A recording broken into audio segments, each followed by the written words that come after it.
Governing Board meeting of the Jefferson Elementary School District, March 27, 2024 at 7:00 p.m. sharp. Can we get the roll call? Manufo Leah Inga Anawai, Present. Aaron Rashba, Anthony Sujisaka, Present. Andrea Jordan is not present, Shakil Ali. Here. And we will, wait a second. So we have the students from Ben Franklin. Who's doing The students that were the San Mateo County STEM Fair participants and winners are here tonight, so we're asking them to lead us in the Pledge of Allegiance. So if you could come to the podium, make sure the button is pushed so that it shows green, and lead us in the pledge. Thank you. Okay. So these are students from Thomas Edison, T.R. Policita, and Ben Franklin.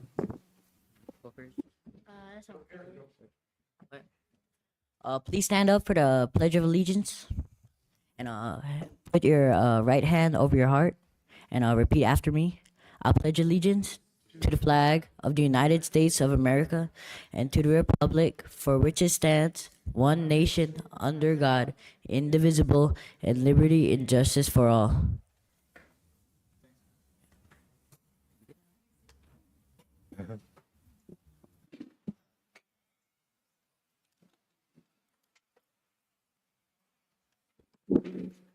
Thank you. So now we will have, do we have a motion to approve the agenda? So moved. Second.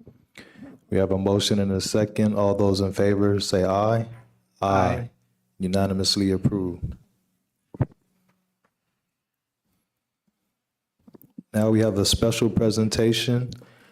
Item 5A, the 2024 Jefferson Elementary School District Science, Technology, Engineering, Mathematics Fair. Mr. Matt Harris, STEM Fair Facilitator, will give a presentation on and acknowledge the participants and winners in the San Mateo County STEM Fair.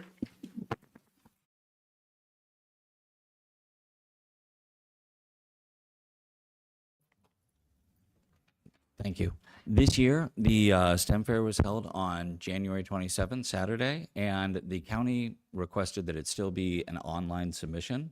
And with collaboration, the decision was made to try to have an in-person enjoyment, and it really was. The kids had wonderful presentations that we put up on BenQs. The families came and interacted with them. They left some kindness notes at the end, and it truly was a welcoming, engaging, and safe affair. And wow, the science alone was fantastic. Aiden Kwan from Thomas Edison won the 5th grade. Sergio Chavera Alfaro won the 6th. And can salt affect freezing rate of water for chemistry? 2nd place winner at the county level, Gulnoza Usmanova and Tina Lam Chung. 8th grade, Aaron Santamaria from Benjamin Franklin. So winners from all over the district, big congratulations to all of you, and thank you for participating.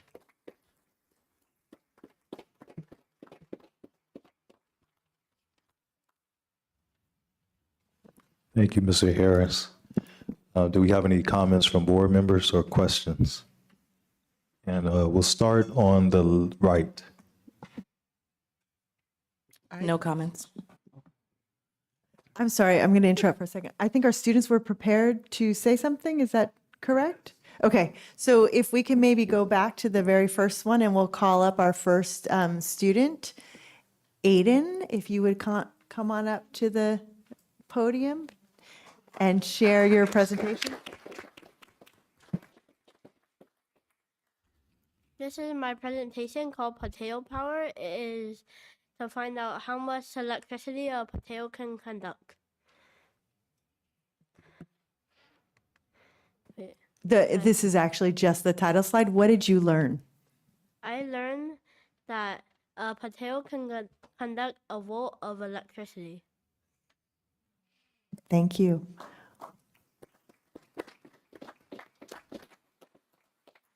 Sergio, if you would come on up. Is Sergio here?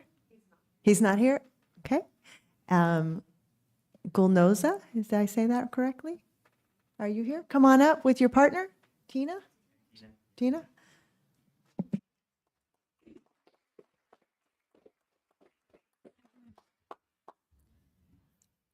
Our project is called Cancel Effective Freezing Rate of Water.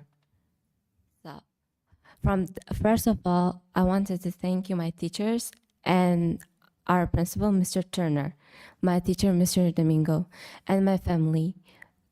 The thing I learned from this project is how to track the data correctly, and I learned that salt can affect the freezing rate of water. Also, it disrupts the equilibrium from to ice and water. Hi, first I want to say thank you to my partner Gonoza and my teacher and my principal, Mr. Turner. And the thing I learned from my project is the higher the concentration of salt, the lower the freezing point drop. And also I learned how to calculate average and how to make a good conclusion. Thank you. And we'll have Aaron. Is Aaron here? Come on up. Good afternoon, guys. I would like to talk about my project. First of all, I want to give thanks to my mom. She bought me the materials for this project. And so what I learned from this project is that UV light can affect bacteria by killing them, but not all ultraviolet light, because there are different types of ultraviolet light, and some can kill, but some can't. So what I learned that is some UV light can kill off bacteria, and some can't. And so you can use that UV light to kill off many different types of bacteria. Thank you. So those were our 5 winners from 5th through 8th grade. So I'll turn it back over to you. Thank you. So we'll start on our right for any questions or comments. First, I want to say congratulations. Way to represent our district, our community, and your families. I actually just, I wanted to ask, did you guys pick your projects, or how did you decide? Was it something you were interested in, or was it a conversation you had in class that made you decide to choose these particular topics? I can speak to the logistics. So each school was able to, with the help of their science teacher, let students come through the UDL practice and think about things they were excited about. They created experiments, and several of them decided to submit them, and it was incredible, the range of chemistry versus civil versus hard materials and really diverse science, and it was great. And I do hope that next year we can extend it to the lower grades, because this year we just did the submissions of 4th through 6th grade, or sorry, 4th through 8th grade. And I think if we can get all the way down, but this was the first year we had a new science program, and the teachers were really embracing that. And so I think next year being able to weave that together, we'll get even more wonderful experiments. Thank you. Thank you. And I just want to say that I loved hearing your learning outcomes, and the level of confidence. I will say that is also impressive. I appreciate seeing that and witnessing it. But thank you and congratulations again. I certainly want to echo the congratulations to all the winners and participants in the science fair. And, I grew up in a place where we would get freezing temperatures in the winter, and we would always just throw salt on the sidewalk. And I never really thought about why. And one thing I love about, science is that it begs those questions of always asking why and figuring things out. So it sounds like all of you have done that through these projects, which is very exciting. The other thing I'll say too is that, being on the school board isn't my full-time job. I have a day job that is actually at UCSF, and it is just a place filled with science, like these brilliant people who are constantly doing research and experiments, and they're excellent jobs in a growing area where they can't get enough good people, scientists. So keep at it, keep pursuing this interest, and you never know where it may lead. Thank you. I'll echo the congratulations, and then just also say, one of the best parts about being a scientist is the discovery part, and you all in that early stage of discovery But on the other side, if you ever want to be the person catalyzing those changes, you could also be an educator as well as a scientist. Because again, some people don't want to do research. That's how I ended up where I am. I was a scientist, and then I was like, I don't really want to do research. So I ended up in education. So there's always that route for you too. And then you can inspire the change in others as well. I echo my fellow trustees. Congratulations to all the winners. Thank you so much. Let's give them all another big round of applause. We really appreciate you coming out here tonight and showcasing your skills and what you've learned. And now we will reward you with tiny gifts.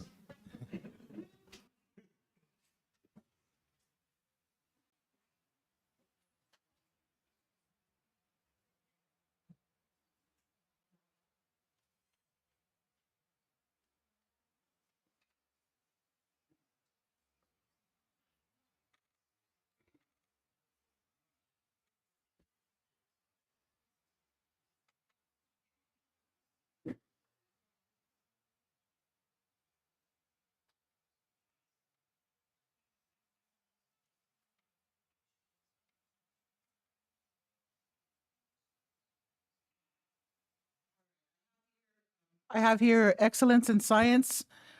This certificate, a first place is awarded to Aiden Kwong, fifth grade, acknowledging your achievement in the 2024 Jefferson Elementary School District STEM Fair. And we also have a certificate of appreciation as well for your participation in the flag ceremony. Come on up.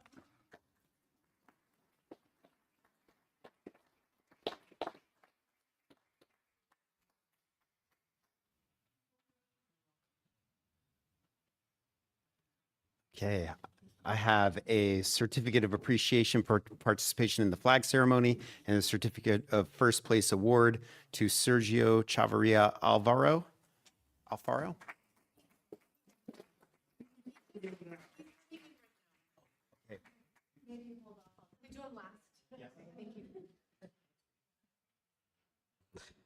All right, so I have an excellent and science certificate and a certificate of appreciation for participation in the flag ceremony for Lam Chung.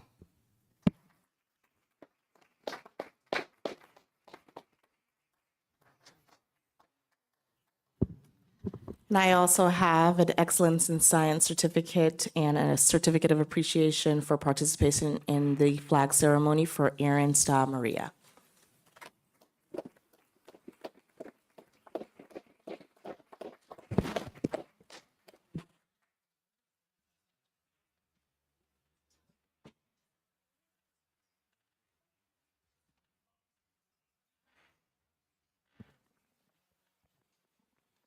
Certificate of recognition for Gulnoza Usmanova for your achievement of first place in the 2024 Jefferson Elementary School District STEM Fair and second place in the San Mateo County Office of Education STEM Fair, and also for participation in the flag ceremony.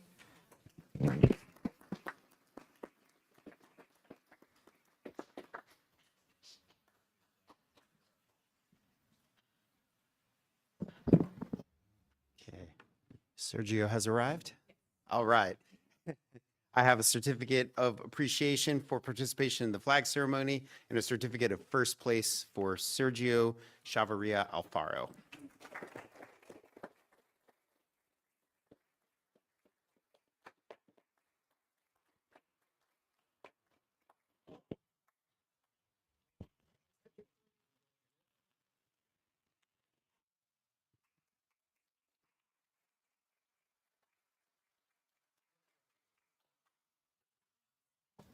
Superintendent Mukulik, would you like to have any words? Sure. I just want to congratulate all our winners and all the students that have participated in the STEM fair. I think it's, really difficult sometimes to do the STEM fair and to get, find an experiment they want to do. And so it takes a lot of work and a lot of support from their families. And I think they all did a fantastic job, and they did a great job presenting tonight. It's hard to get up in front of a lot of people. So I appreciate what you've done, and congratulations on your winnings.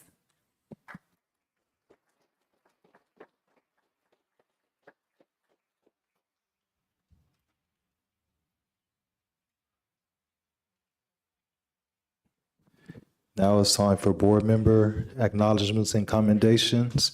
And to the students and families, if you need to go home and do homework, that's fine. If you want to stay and watch us do business, that's fine as well.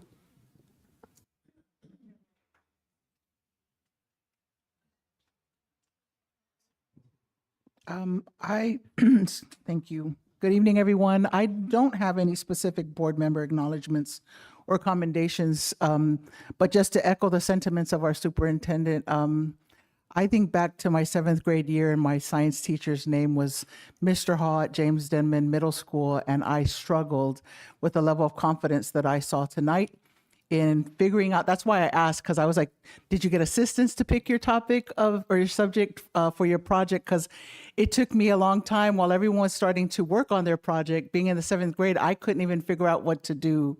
So I didn't know what kind of support systems you all had. And so I remember being overwhelmed as a young 7th grader many, many moons ago. But to see the level of confidence that you all took to the mic today was quite inspiring for me as I recalled where I was during those times. So again, congratulations to all of the students, your teachers, and everyone that supported you.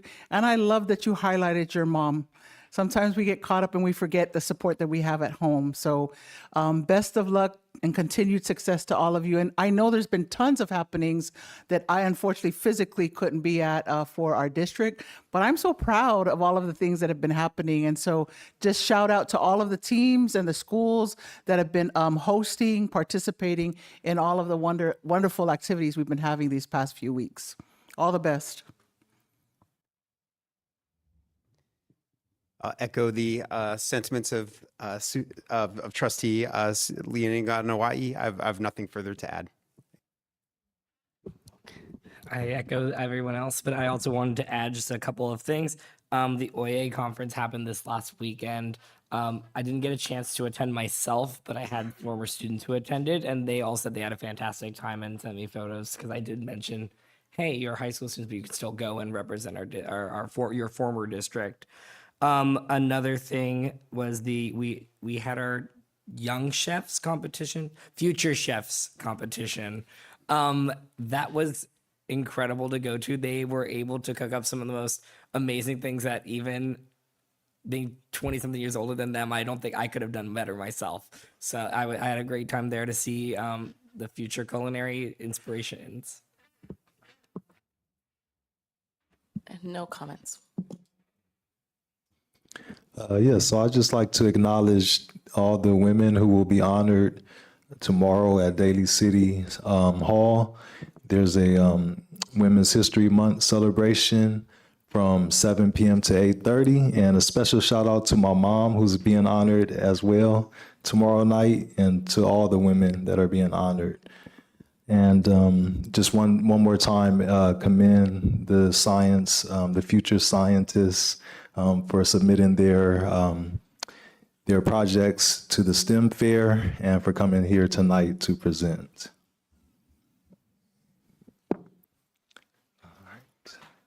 Superintendent comments. Yes, it's been quite a busy time right now.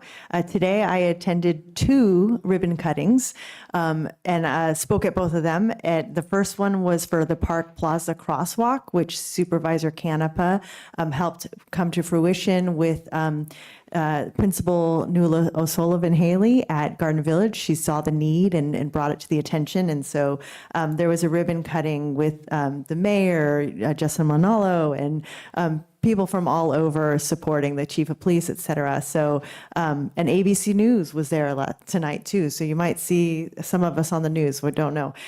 So it was just a great way to honor the safety measures that are being put in place for not only our students, but our community.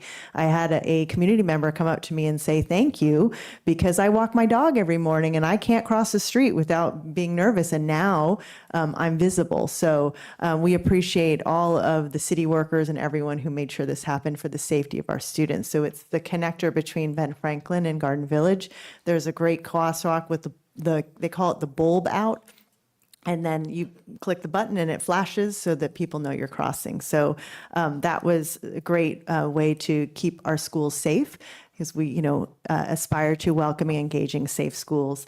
And another safety measure is we had our ribbon cutting for Daniel Webster's drop-off pickup. It is opening tomorrow, so we're very excited, and that's based on our Measure J bond dollars, so thank you all for supporting that. We had other work done at the school site with the pavement in the yard and the courtyards with the planters and things like that, but the biggest area was the safety drop-off and pickup. So that students can be dropped off and not have to go through cars, parked cars, driving cars to get to school. They can come safely. And so we were really excited to have that open. And thank you, Mr. Alaro and Mr. Heath, for making sure that happened, and Miss Yuen, the principal, for helping support all of the construction and making sure everyone was safe until we were able to open. I also attended the Future Chefs, and I want to congratulate all the chefs. There were 10 chefs. Great food. We ate a lot. And that was put on by Sodexo, which is our food service company. And we had a winner from Marjorie H. Tobias in second grade, Eleanor. So we want to congratulate the winner. Recently, we have been working on our district improvement team. So with Ms. Scott's leadership, she worked in collaboration with San Mateo County Office of Education.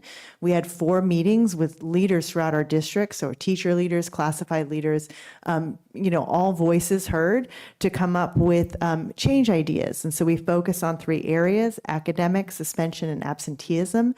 And so those change ideas, now the county has said, we've led you through this process, so now take it and run with it. And so all of the teams that are working are going to continue the work to see what we can put in place to help improve our academic suspension and chronic absenteeism results. And then the last reminder I want to say is spring break is coming soon. So April 8th through the 12th is spring break, so there is no school for students. Thank you. Thank you.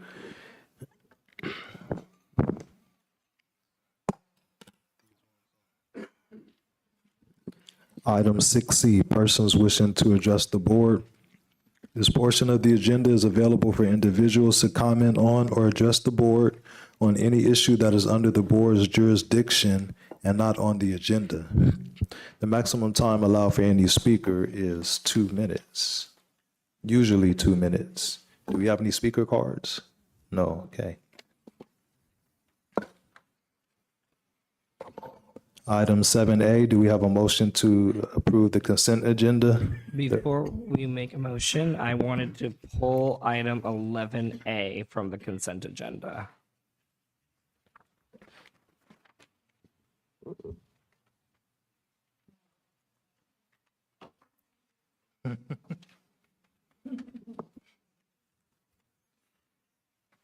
And then I make a motion. Second.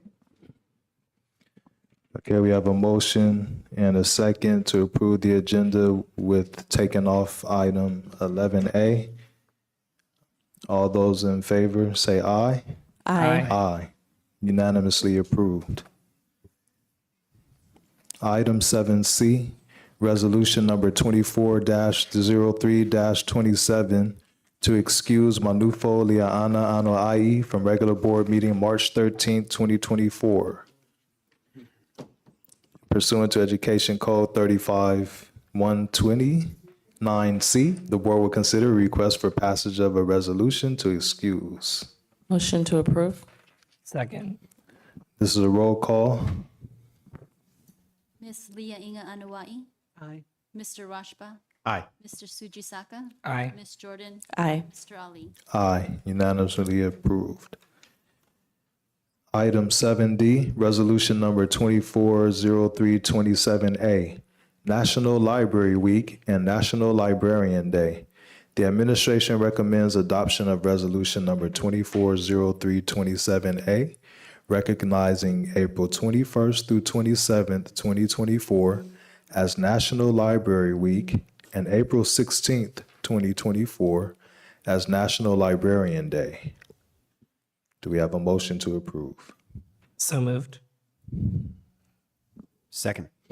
This is a roll call. Ms. Leah Inga Anuai, Aye. Mr. Washba, Aye. Mr. Sujisaka, Aye. Ms. Jordan, Aye. Mr. Ali. Aye, unanimously approved. Item 7E, Resolution Number 240327B, Classified Administrative Professionals Day. The administration recommends adoption of Resolution Number 240327B, recognizing April 24th, 2024 as Classified Administrative Professionals Day. Do we have a motion to approve? So moved. Second. All right, roll call. Ms. Leah Inga Anawai, Aye. Mr. Washba, Aye. Mr. Sujisaka, Aye. Ms. Jordan, Aye. Mr. Ali. Aye, unanimously approved. Item 8E, Contracted Services, Hop Skip Drive, Inc.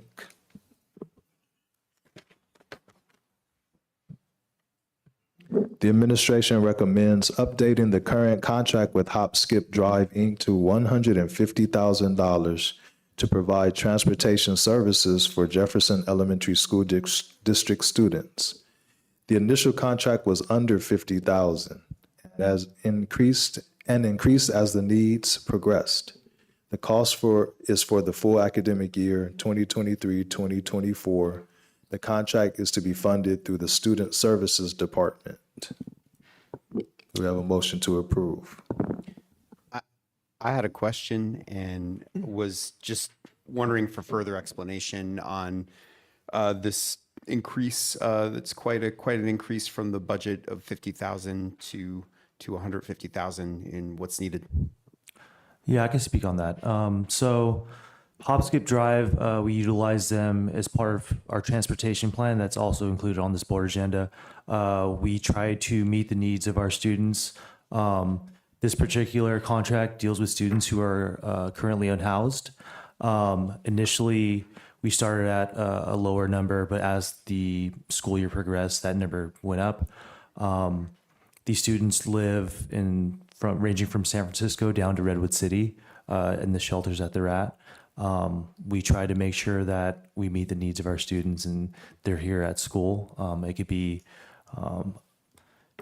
when things are uncertain, we like to try to provide the certainty of coming to the school that they've been enrolled in. But one thing, as the year had progressed, we started realizing the need, as it was originally under $50,000, which does need board approval. The need just grew and ballooned, so that's why we're bringing that here to you guys tonight. Any other? Is that approximately a threefold increase in the number of homeless students in our district? The number right now currently I think sits at around 11 students, but they're coming. It's somebody comes and picks them up and brings them to school. And like I said, they range down all the way down the peninsula to Redwood City, just because sometimes they're revolving around different shelters or wherever they're at.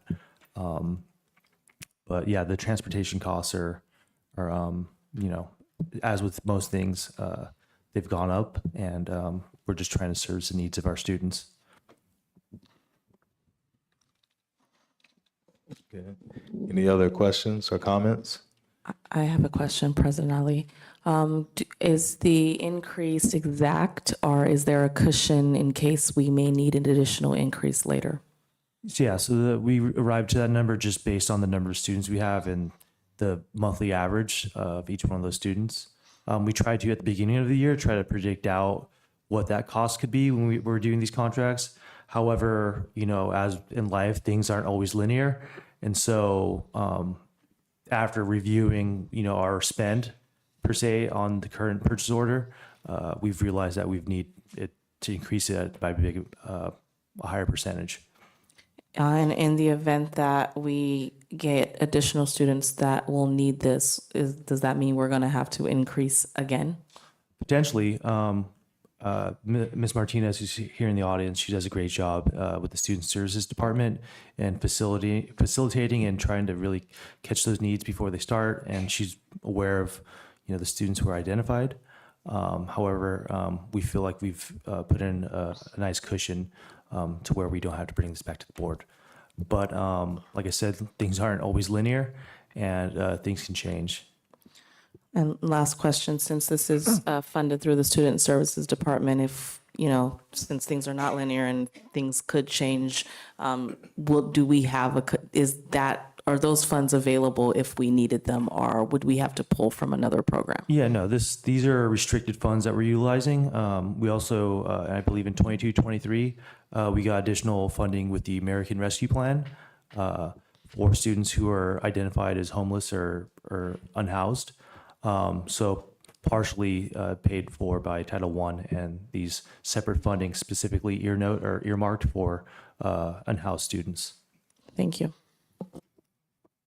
I'd just like to say I'm very pleased that we are proactive and responsive to those students who are houseless, and just would like to know what are some of the other services that we provide to them, or do you want to wait for? I think Ms. Martinez will be addressing some of these in a few minutes, so. Perfect, thank you. So do we have a motion to approve? Motion to approve the updating the current contract with Hop Skip Drive Incorporated to $150,000 to provide transportation services to the JESD students. Second. We have a first and a second. All those in favor say aye. Aye. Aye. Unanimously approved.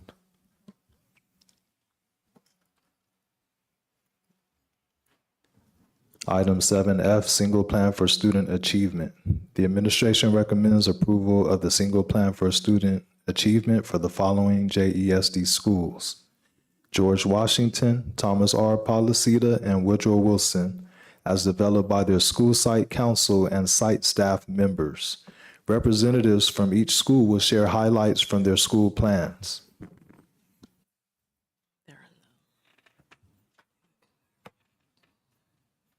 If you could just give us a moment, the slides are not in the presentation right now, so we're gonna just make sure that they're uploaded.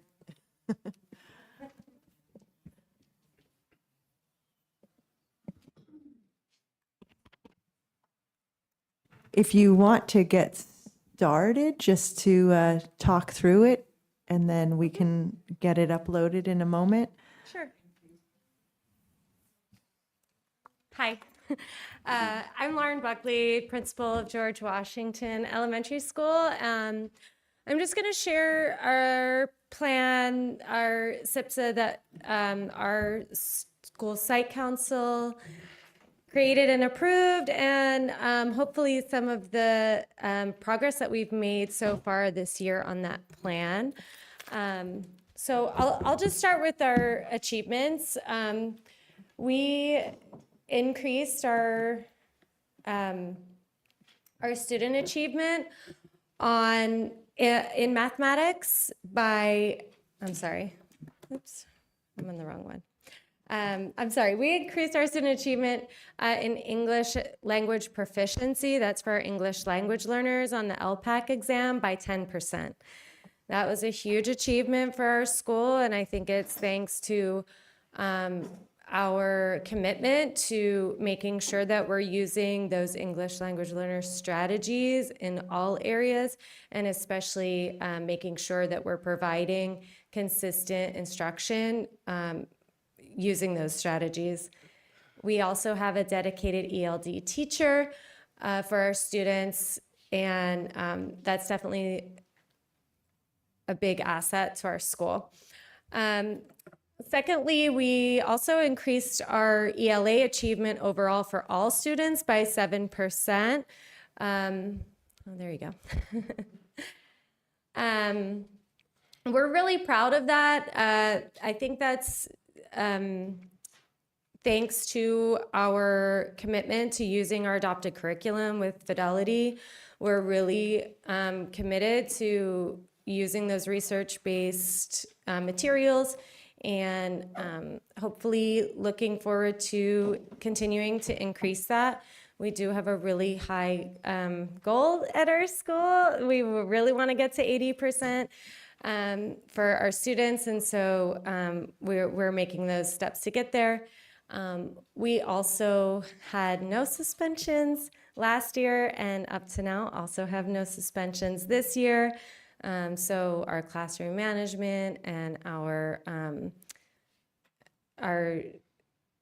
many ways that students get to be leaders at our school have really contributed to that.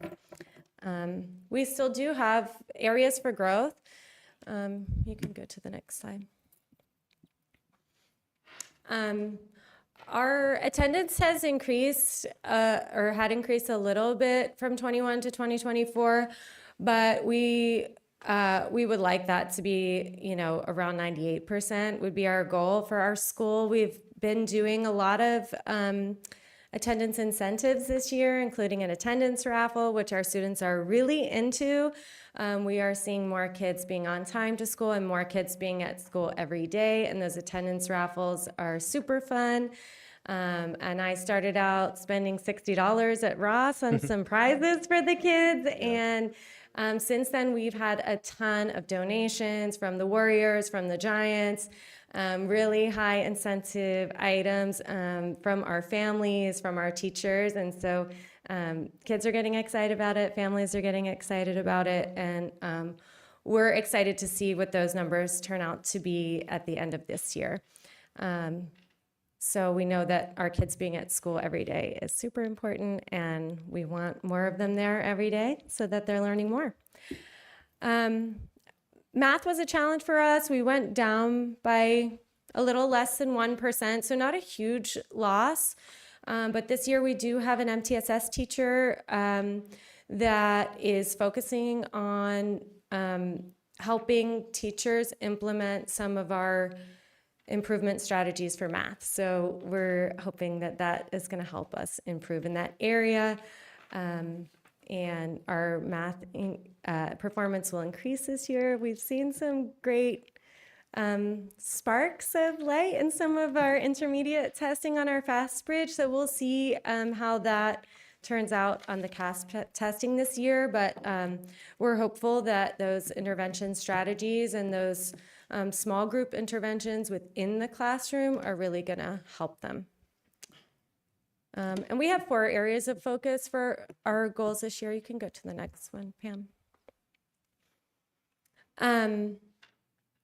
Student learning, focusing on those English language learners, our school climate, and our family engagement. I shared some of the things that we're already doing in student learning, and most of those are around staff development and collaboration, making sure that all of our teachers are on the same page so that vertical alignment is there between the grade levels. We are updating our technology at the school so that we're not only using those tried and true traditional methods of learning, but that our students are also able to collaborate and learn through technology. And then through our we have kind of overhauled our system of MTSS, which is our multi-tiered systems of support, which is going to allow us to identify struggling students earlier using a really systematic approach, and then having a systematic approach to those academic interventions for those kids so we know how they're going to progress best in their learning. For our dual language learners or multilingual learners, we are working on additional services for students and families. We have Imagine Learning, which is a curriculum for our newcomers that allows them to participate every day in school and not feel lost or like they have nothing to do. And so that's been really helpful. And then, as I talked about, our ELD strategies. In school climate, we are looking a lot at our school environment and making George Washington a welcoming place to be. And I welcome all of you to come visit us. I think you'll see that just visually, it's looking like a wonderful place to be. Our field is up and running. We're going to be having some soccer fields there where kids and families are going to want to be or do want to be. We have added a lot of enrichment to our after-school programs, and we're committed to providing music and art for all students. Next school year, right now, we are providing music for all students. But we are committed to providing music and art for all next year. I think that's a really important part of reaching all of our students, especially those English language learners, and providing school supplies for all students so that that is not a burden on families.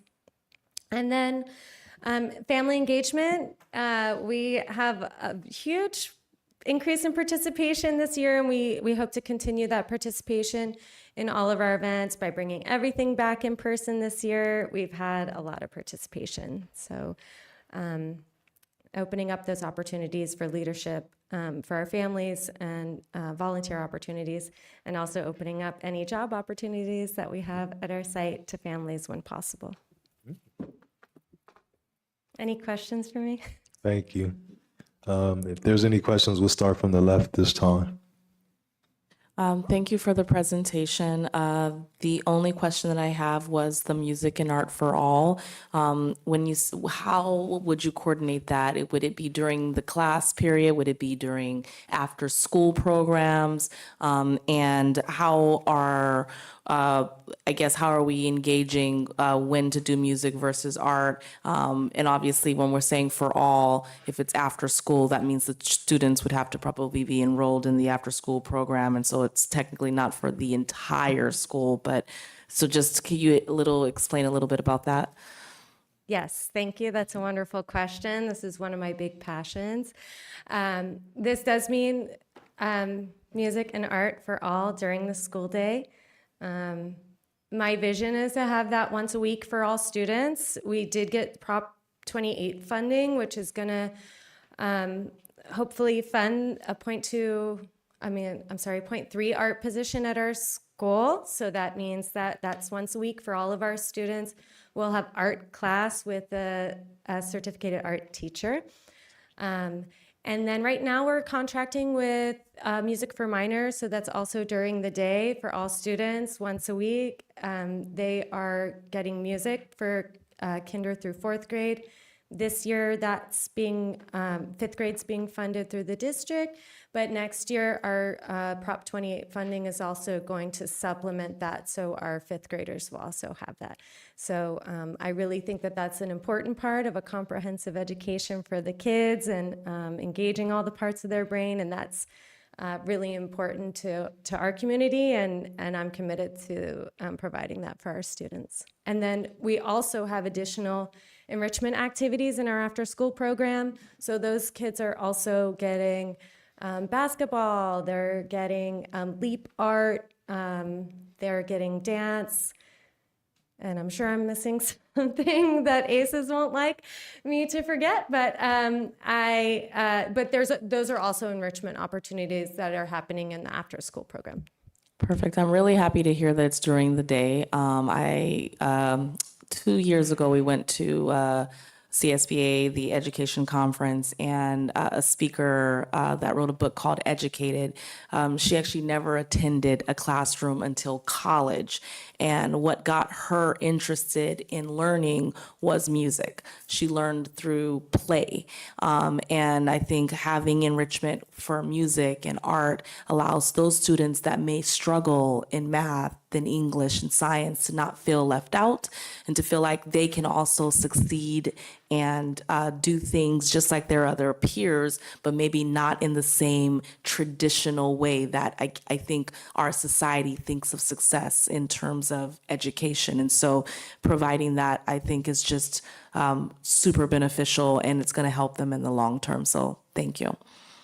Thank you so much. I agree. And just talking about the STEM Fair winners, and thinking about arts programming, so think about how much more the kids could be talking about if they were learning color theory from kindergarten and things like that, and how much that helps you understand the sciences and mathematics. And so it's definitely important. All right, I have 2 questions. Can you get less than no suspend? No, I'm just kidding.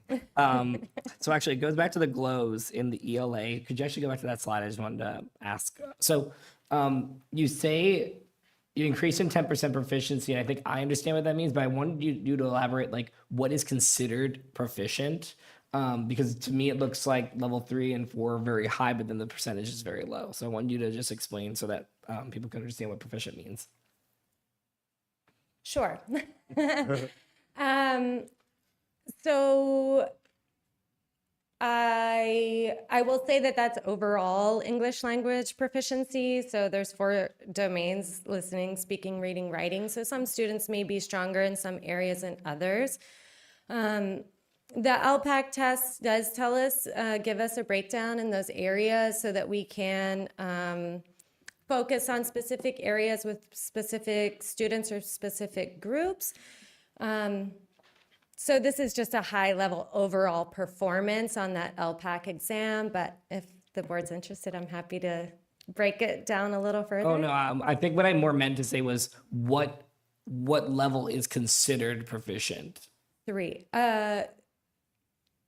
I think it's more measuring the growth, like, because we'll have students come in at level 1 and they'll go to level 2, or have students come in at level 2 and go to level 3.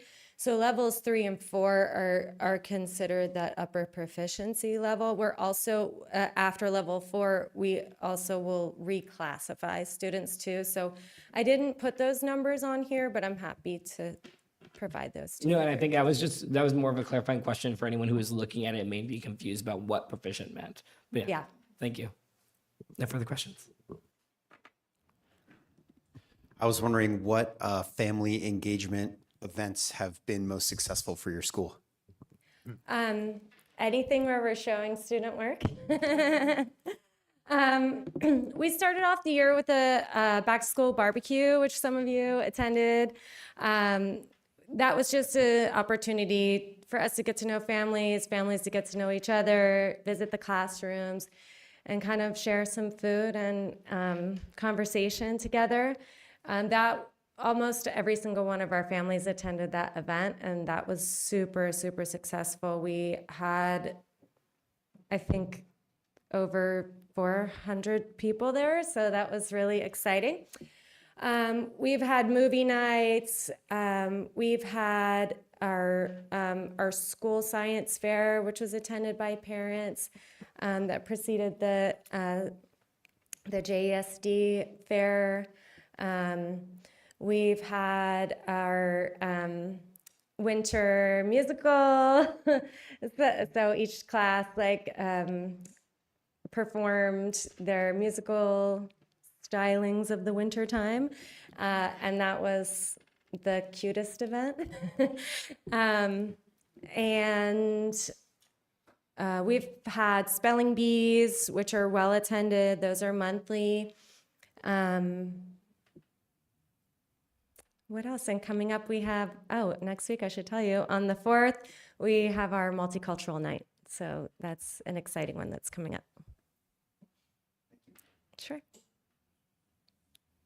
I recall at another meeting, we were talking about the increase of family engagement, and I love hearing, you asked a question that I was thinking about, because I have been wanting to hear more and more about family engagement at our school site. So I appreciate hearing all of the activities that are happening there, because I always feel like that's a window of an opportunity for not just us as school board members, but the community too, to be engaged at a whole another level, but also to raise awareness about other things that are happening that they generally didn't touch before or knew. And so I love hearing all of the activities that you have happening, and also the excitement and invitation I heard today. And I know that we talk about opportunities to visit the school site. So I do definitely look forward to coming out and visiting. Thank you. Yes, you're welcome anytime. We love visitors. All right, thank you. I just have a question about, you mentioned math strategies and interventions. Are you able to tell us one or two of those? Sure. In our classrooms, what we're working on with our Bridges curriculum is thinking about how students can be engaging in working on the same standard, but in different ways in the same class period. So instead of thinking about it as everybody sitting at their desk facing one direction and doing all the learning at the same time, you may have a small, 5 to 10 minute lesson with all students, and then students are working in stations to engage with that math concept in different ways, because we know that all students learn differently, and we want to make sure that we're providing the opportunity for all of that learning to happen at one time. And then as those stations are happening, it provides a teacher an opportunity to manage one of those stations and for the other stations to be independent, so that any intervention that needs to happen for the students can happen during that time. And our curriculum, luckily, includes those intervention materials and strategies for the teachers. And so our MTSS teacher is really working with our teachers through that transition from a more traditional model to, a research-based model that's going to address the needs of these of everyone who learns differently. So basically what our MTSS teacher is doing is planning with the teacher, going in the classroom with the regular classroom teacher, and helping to manage that until the classroom teacher really gets a handle. It is a transition, and I think we have to think about it as a growth model, which is why we are looking to grow those math scores. We know that it can't all happen at once, but our school, we are just maintaining this philosophy of we need to continue to make progress, and that's our goal. And our adult learning is progress, and that definitely, we know, will affect our students' growth. Thank you. Thanks.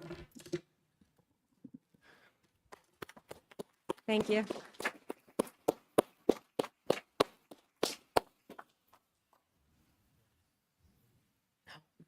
Thank you, Lauren. As a former George Washington teacher, it's just amazing to hear how everything has grown and developed since I left there. So thank you, that was great. Good evening, everyone. My name is Megan Jennings, and I'm the principal at TRP. I'm excited to just share our glows and grows with you as well, as we developed our SIPSA with our school site council. Just want to talk a little bit about what that includes. We talk about assessment and data analysis, establishing clear goals and objectives, curriculum alignment and instructional strategies, student support services, and we'll talk about academic and behavioral support services such as tutoring, mentoring, counseling, and collaborating with families for true wraparound services, technology integration to enhance engagement and personalize instruction, and provide access to digital resources and tools, as well as the parent and community engagement to foster positive relationships and partnerships with our community. And we just really want to continue that push for our families to actively participate in their child's education. It tends to slip as they get to middle school, and I tell them you need to do the complete opposite.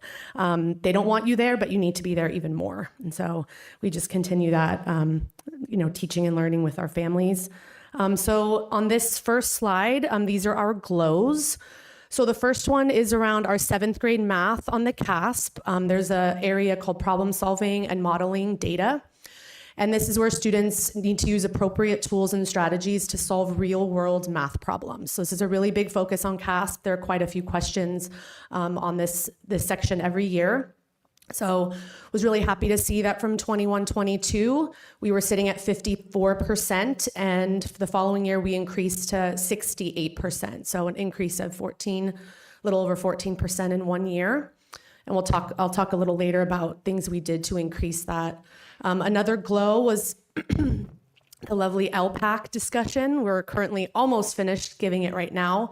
And that's the test for our English learners who score a 1 through 4. On previous year's tests, they need to score out of that to be considered, to not be considered an English learner anymore.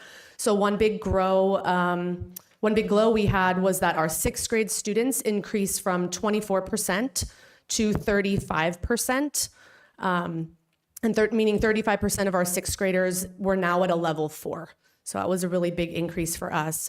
Across all grade levels, though, students scoring a 4 increased almost 15% in 1 year.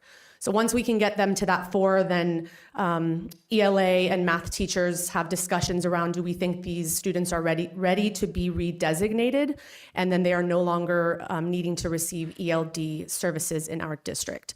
And at middle school level, many of our EL students have been an EL student since kindergarten, even if they were born in this country.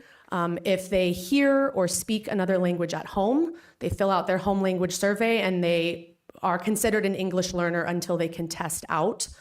Many 8th graders are still considered English learners who have been in our district since kindergarten. And so what does that mean in high school? It means they may not get the highest level English class or math class, and we want them to be exactly where they should be and not be struggling or taking remedial classes as they start high school. So really big push for us when they come into 6th grade is to get them to make that move. And then the last one we had is 55% of our EL students progressed at least 1 level, so from 1 to 2 and so on up to a 4. So those were our GLOWs. And then the next slide. So here's our GROWs. Not what everybody likes to talk about, but one big push this year and focus we've had is around our chronically absent students. So we have 346 students as of last year, Hispanic students, and 25% of them were considered chronically absent, which is meaning they miss at least 10% of the school year. And from the last year's CASP data, students are underperforming on both English language arts at 42% and math at 25%. So I'll discuss a few areas here and also on the next slide just about what are we doing to support our students in these areas. First, you have to somehow identify the underlying causes. You can go through so many different things. Sometimes it's just not very obvious, but you have to go through these steps to say, why are our students not coming to school? What's happening? And for me, it's bringing the families in. Like talking over the phone, it doesn't do much. We need to see each other face to face and have conversations before it gets to district meetings where parents have to or families have to explain themselves. That's uncomfortable. I want to meet families face to face and find out what's going on. I know earlier we heard about transportation costs and things. I can't tell you how many families tell us, even if they're just a half a mile away, like their child's walking to school, maybe that's why they're late. They're not home in the morning with them to help get them ready. Yes, 8th graders still need to be reminded to jump in the shower and get ready for school. I mean, they still need those people there. So involving them in finding solutions and allowing the families to be vulnerable and for us to really truly understand and not just sit there and shake our heads like we understand what their really challenging circumstances might be. And then providing those resources. And I know Ms. Martinez is going to go over a lot of those resources. We're so grateful that when we call her or call the parent liaisons, someone picks up and they're like, okay, we got you. And these are the things that we can support using we have a closet here for, clothing for families and just everything imaginable that they need. So much comes up in these family support meetings. And you're like, okay, how do we get you to school? By providing the things that you need. Counseling support services, we were very lucky to have 3 school counselors this year, one for every grade level, and that's just been huge so that everyone, every counselor can focus on the needs of their students. Incentives and rewards, they don't work as much as in elementary school with prizes and things like that, but middle schoolers love food. So we do a lot of, lunches and things like that, and just starting off really small. For a few kids I can think of right now, it was just getting to every class in 1 day on time. And then we'll go to for the week. And it's a lot. It's asking a lot for some of these kids and these families, but, we meet them where they're at.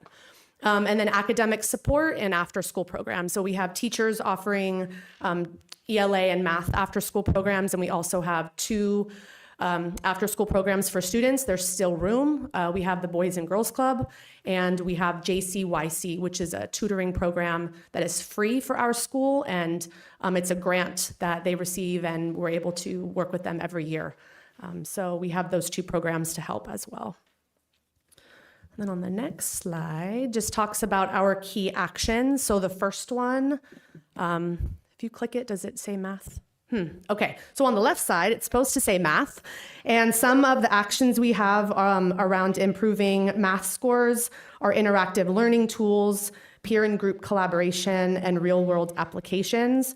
Something that has been wonderful this year that the district provided us were, and I don't see any in here, but we have these really nice new whiteboards that flip and go up and down, and we've used them in here for meetings. But all of our math teachers were given many of these really big boards in their classrooms, and the students are working on both sides.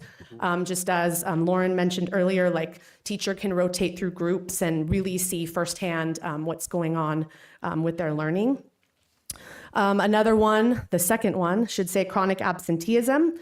We have proactive measures through community engagement and support, providing social, emotional support for students who are chronically absent, and as I mentioned earlier, the wraparound services, also through the SARB process. So the SARB process is a review board that includes the school staff and district staff, oftentimes a school resource officer, maybe someone from Child Protective Services, and we all just get together to support the families. And oftentimes the transportation comes up or other family needs. So that's a helpful thing. We don't always like to get to SARB, but it's necessary sometimes. And just knowing that there are support services for the families, even if it gets to the district level. An increase in CAS scores is the third one. Heavily focusing on UDL and Tier 1 strategies, utilizing universal screening data to help teachers identify and address learning deficits. We're really deep right now with iReady, a program that some of our teachers are piloting. And just looking at a lot of the data that especially students that are 3 or more years behind where they should be and where do you start. So just looking at those deficits and identifying the needs and adaptive programs to aid in literacy and math gains. And then the last one up there is around our panorama results. So every year, twice a year, students answer questions around social emotional learning and growth. And then in the spring, families and staff also answer questions. And so for me, one of the questions that never sits well with me when the data is low is around how supported students feel through relationships with friends, family, and adults. That should be 100%. Every single student should have someone, whether it's the custodian or the counselor or any adult on campus that they can go to. And so we were at about 85% on the last one. And so different things that we are doing to try to increase that. We held empathy interviews with our newcomer students. Talk about an eye-opening experience when you're talking to someone who is, new to the country within the last year and how schooling was for them, where they had come from, and just how everything is different. And we're just expecting them to just dive right in and just get it. Community building incorporated into advisory lessons. So we have a peer leadership class that provides advisory lessons twice a week. And the teachers do support as well, but most of it all comes from the students.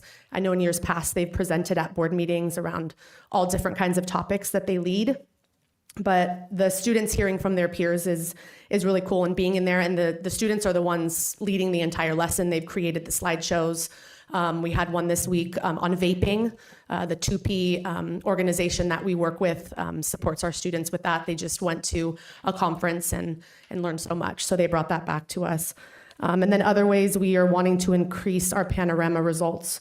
Our counselors do what we call minute meetings. So quarterly they go in and they check in with every single student. So we have over 500 students, and they're able to check in with every student in their grade level just to see how things are going. And that increases as the year goes on. So we start with, students are like, I'm okay, especially quiet 6th graders. I'm good, everything's fine. And by the, halfway through the year, those minute meetings last much longer. And then they start seeing students who want to see a counselor on a regular basis. So those are our glows and grows. Thank you. Any questions?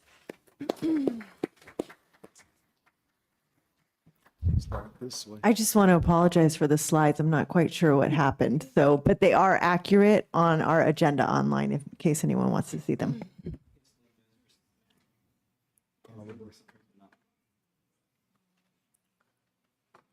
We'll start on the right.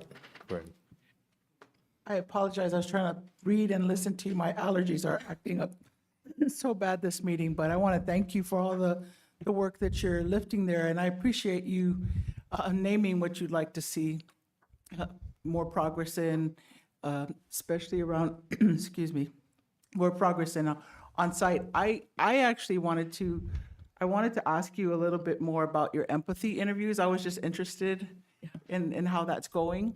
And I mean, what has been the experience around those? Absolutely. So we started with 6 students, and we're going to do a follow-up. So it was probably about 2 or 3 months ago, we did the first round, and we're going to do a follow-up before the year ends. But it was things like, what do you feel like is missing from your community here? You know, things like being able to see themselves up on the walls in our art and things like that, talking about their country of origin, their flags, their language. A lot of it is finding that person they connect to. There used to be a true newcomer program where they were immersed in that all day. A lot of the students have said they would like something like that. So I think my mind's constantly going like, well, we still want you to have other classes with other, students, but how do we get you that support?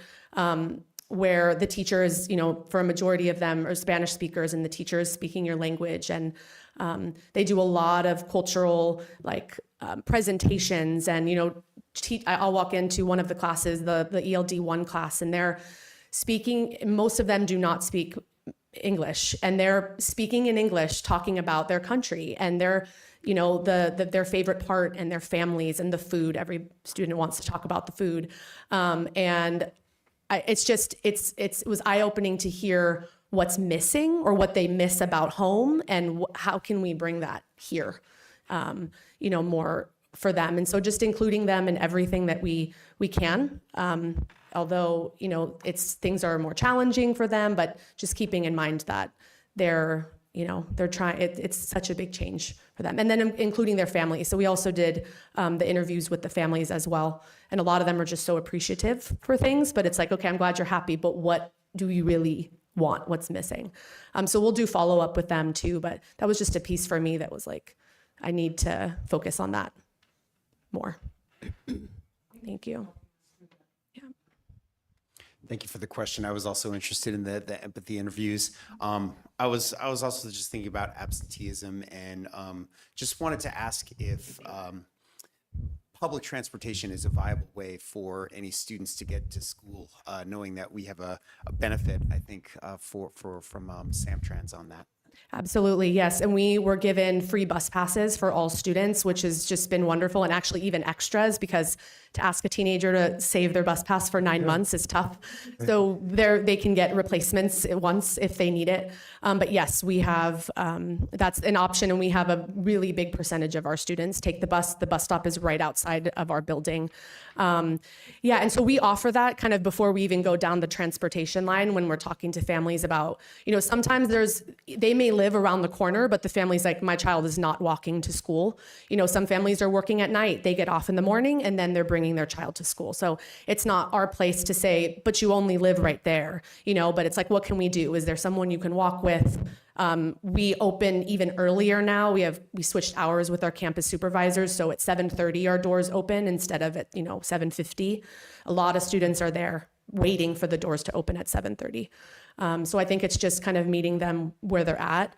But yeah, the transportation, it's trying to gain that, give that independence a little bit more to the middle schoolers and reminding the families that, we can work with them with that. Yeah. I have 4 questions. I will ask one now and let others ask theirs, and then I'll come back.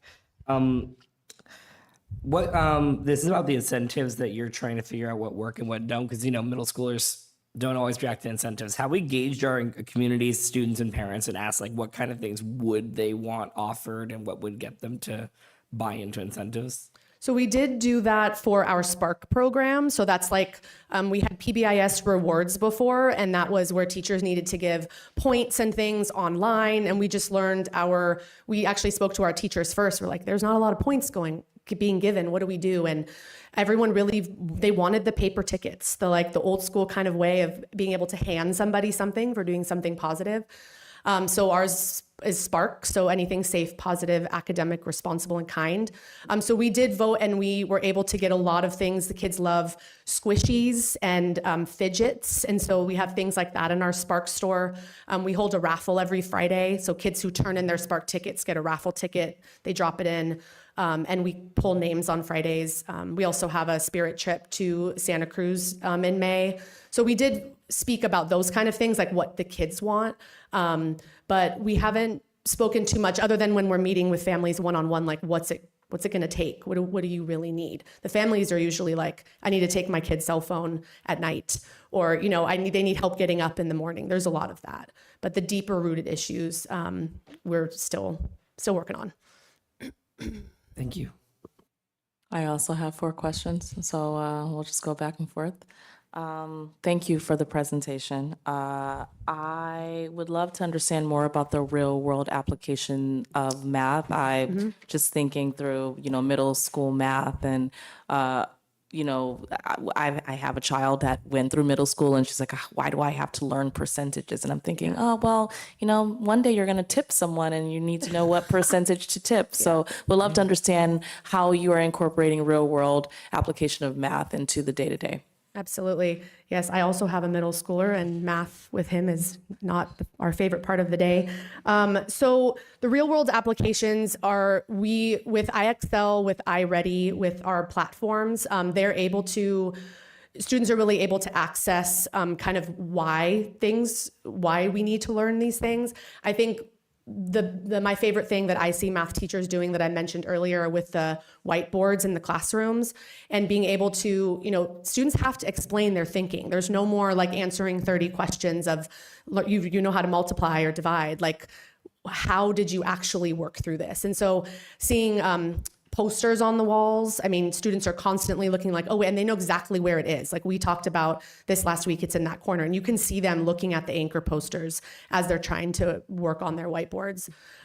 So I think, teachers, and not just in math, but really there's that, like you said, that constant question of why do I need this? What if I'm not going to use this? And so they really have to, like you said, tipping, they have to just keep going back to what's real and bringing it to their 13-year-old self, so yeah. Thank you. Okay. My second question well, first of all, great job on the LPAC. I'm really happy to hear that there's such a huge increase. That's amazing. What I'm wondering is, what steps are you and your staff going to do to continue this increase, and what is your goal for next year, like in LPAC growth? Absolutely. Great question. So we are going to have an MTSS teacher next year. We currently have 2 ELD teachers. And so we're going to change things up a little bit. Right now, one teacher only had 6th grade, one teacher only had 7th and 8th grade.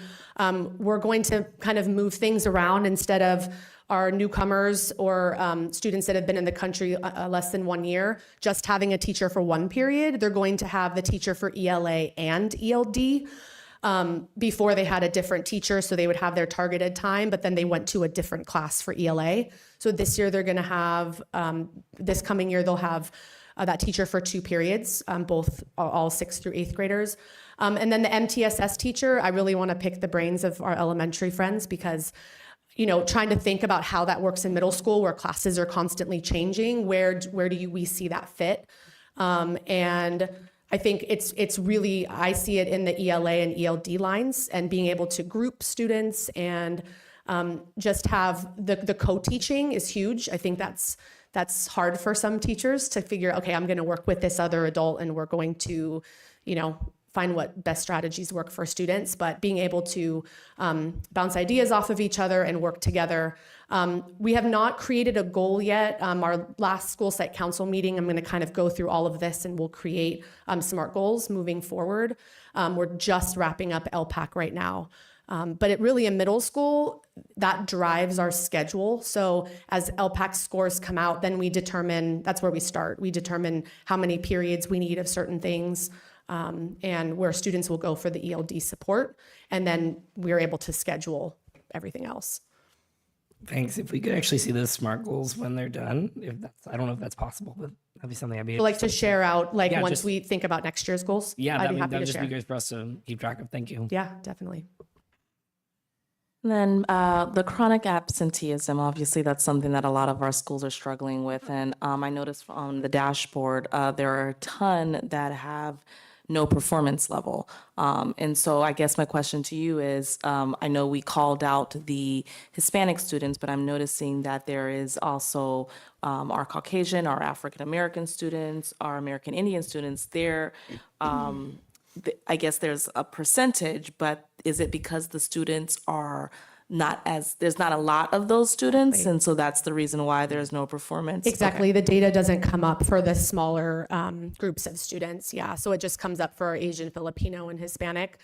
But especially with our, like I mentioned, the empathy interviews, but also just across the board. I mean, we really do things the same for everybody when it comes to, yes, students get those letters in the mail, the families get the letters in the mail, but we have to catch it before that. You'll get a family that calls and says, what does this mean? And you go over it with them and you explain it, but we really have to catch them. And my admin team and counselors, we meet every week. And when the data comes out, we kind of say, okay, this is, you have sixth graders, you're working on this group of kids. Who did you talk to this week? What did they mention in counseling? Did you bring up, and then we make the family phone calls. So I have a really good support team. But it takes a lot of us to be able to get through all of the phone calls and the conversations, but it's necessary. And then, sorry, follow-up question to that. And maybe this is a dual question for you and superintendent. I'm assuming, not all, but obviously some of these students have come from our elementary schools. And is there a trend? Are we seeing the same students that are having this chronic absenteeism? And is there a way to at least understand, okay, well, this person has been absent, I'm just making this up, but for last year, for half the year, and so we're expecting this to happen. So when this happens, it's like, how do we better engage with that parent who is maybe already engaged with another principal from another school for maybe similar reasons, and now it's continuing as they've gone into middle school? Yeah, that's something our district improvement team was looking at, is chronic absenteeism across the board and how we can support the sites, because it does, a lot of times it is the same child moving through the years, and the pandemic didn't help. We used to be at like 8% chronic absenteeism, and then since pandemic, it's been in the 20 percentile. So we're slowly creeping down, but I think it's just a lot of it is messaging to families and what, excused absences are chronic absenteeism. They contribute to that. So that's what our district improvement team is also working on. So yes. And as you guys get more information on that, I would love to see what that looks like, because I think that would be huge to understand those trends and hopefully get ahead of it. I mean, we can only do what we can do. And as you mentioned, it takes a village and a lot of time and effort in addition to all the other things they're trying to, work on. So thank you.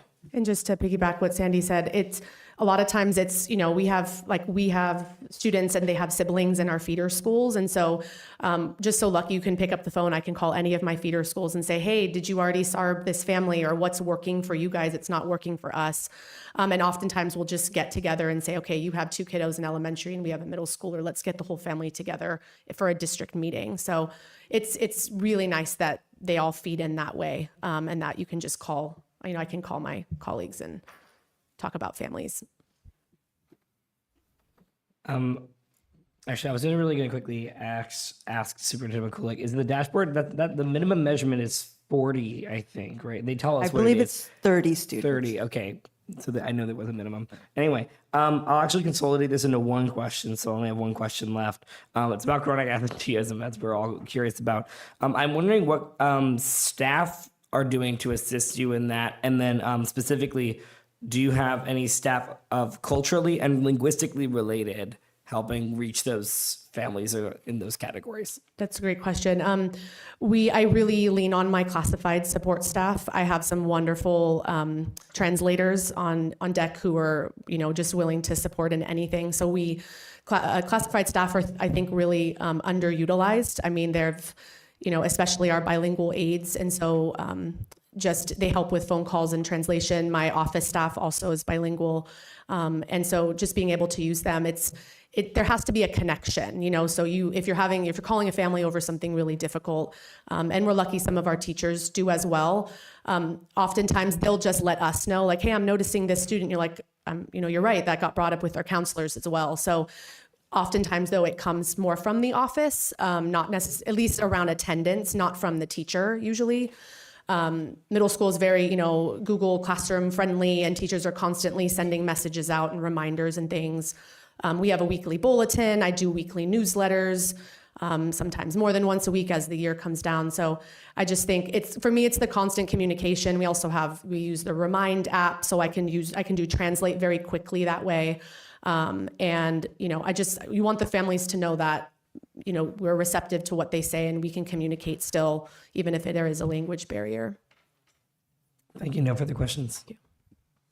I will only ask one more question. I think I can get the other question answered later. Essentially, I would love to hear more about your peer advisory. I think it's so awesome, especially for teenagers. They tend to listen to their own peers and they're like, you're an adult, you don't get it, you don't even understand my language anymore. And so being able to relate, I would love to understand like how that's working, how long it's been, and essentially how do they get selected to be in the peer advisory? Are they volunteering? What does that look like? Awesome. Great question. So Susan Raboy retired last year, but she kind of started this program, and it was originally, it was called Restorative Justice as well as Conflict Managers. So students were trained in conflict managing, and after the pandemic, unfortunately, that portion of it stopped. But we continued with the peer leadership. We changed it from Restorative Justice to Peer Leadership as the title of the class title. And so about this time every year, the current teacher will reach out to other teachers and get feedback about students. We also poll students and ask who they would like to see as peer leaders. Last year, we had 2 periods, so it was 66 kids. And so it was basically 2 kids were assigned per advisory class. But this year, just with scheduling and the amount of space we had, we were only able to have 1. But they do a lot of things. And actually, I'm going to ask if they can come present later this year. I talked to Sandy about the Magical Bridge Playground. There's one in Palo Alto, one in Redwood City. And if you don't know yet, they are building one at the old Hillside Park location right up the street from TRP. And they have asked our peer leadership class to help them design the playground. So they're going to get to go visit the Redwood City one next month and then walk up the street to go see the current what was Hillside Park, and what they're going to do. We're also going to get input from our SDC and RSP classes, as it is a playground for all abilities. And so that's just one example. They just went to a conference in Berkeley, the 2P conference. All the middle schools attended with a select group of kids. They do topics around, different months. So like Women's History Month and African American History Month, and all kinds of things, and vaping, drug alcohol awareness. And so it went from a lot, right? But condensed more with the new teacher that's doing it. She's doing a fabulous job, and it's something we definitely want to continue as we, even move through, even if schedules change and things happen. It's going to be an activity of some sort still at our school. And when you walk in and see the students presenting, and the teacher can help a little, usually with just technology, but for the most part, they're just leading the entire class. And they've come up with the activities, the slideshows. They're responsible to share it with their teacher, their advisory teacher, before that lesson. And a lot of responsibility on them. So they take the week to plan. They have a period of their day. It's peer leadership. That's their elective. So Thank you so much, Superintendent McCulloch. I would love to, number one, visit George Washington, but I would love to visit during one of those classes. Yeah, it's first period. So if you want to start your morning, please come on over. Perfect. Thanks, everyone. I just want to thank you. I love all the questions, but I just want to remind everyone that we have 3 more presentations tonight. So we have Woodrow Wilson and then 2 presentations beyond that. So I just wanted, so in case you weren't aware, we do have quite a few presentations tonight. So if we want to maybe consolidate our questions to help move us through. All right. Good evening, everybody. I'm Alex DeLanda, school principal at Woodrow Wilson Elementary. So tonight I'll take a look at some data at the beginning of the presentation, and afterwards we'll look at some key areas of growth and what we're doing as a site to help improve student achievement. Okay.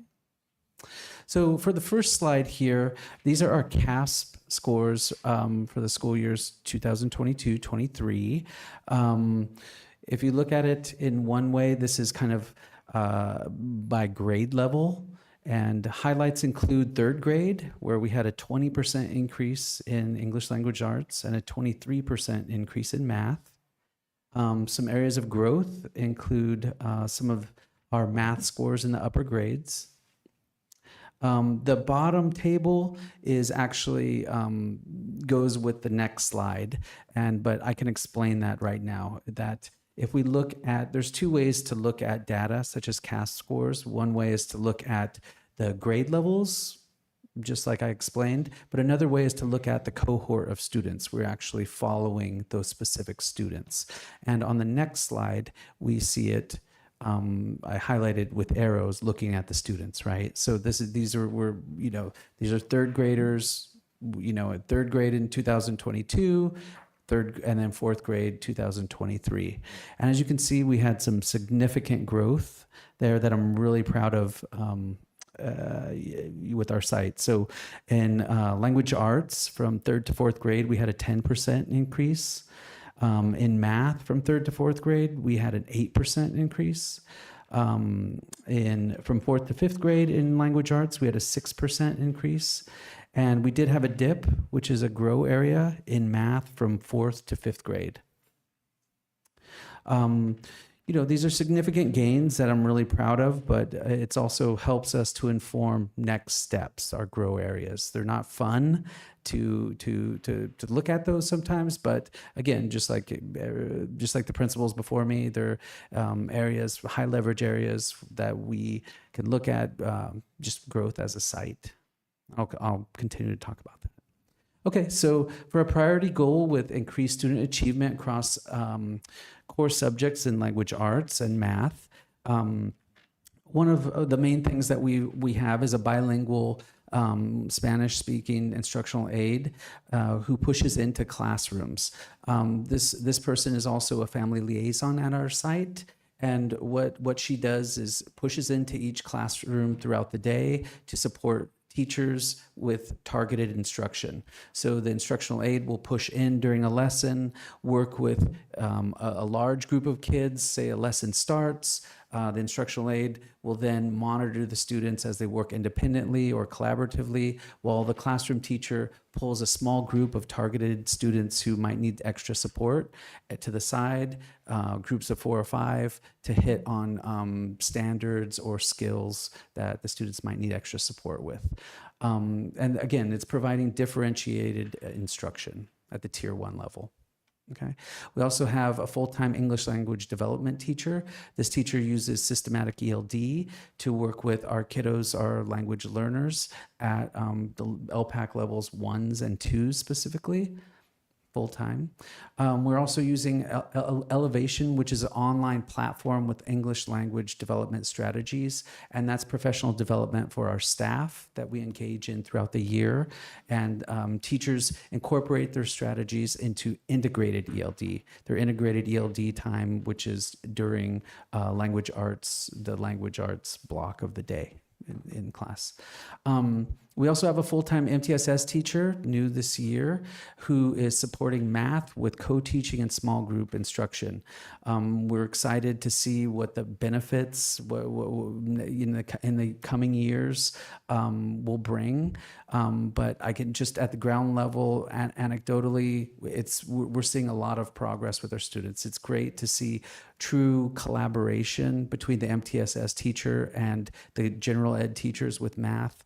And the co-teaching model is just a wonderful model when you see it in action. 2 teachers supporting kids in a class with math.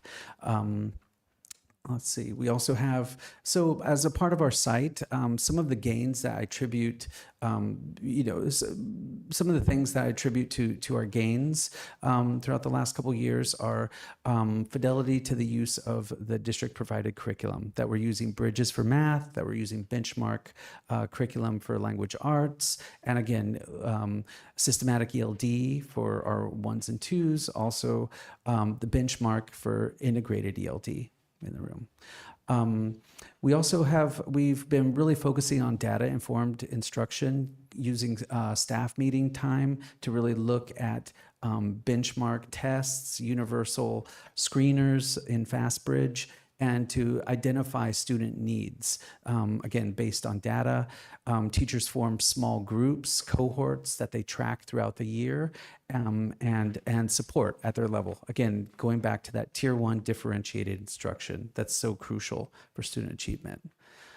Also, shifting our PLC time. PLC is professional learning communities, and that's every Wednesday, teachers from 2 to 3 have time built in where they work on collaboration, and there's been a big shift to use that time for data analysis.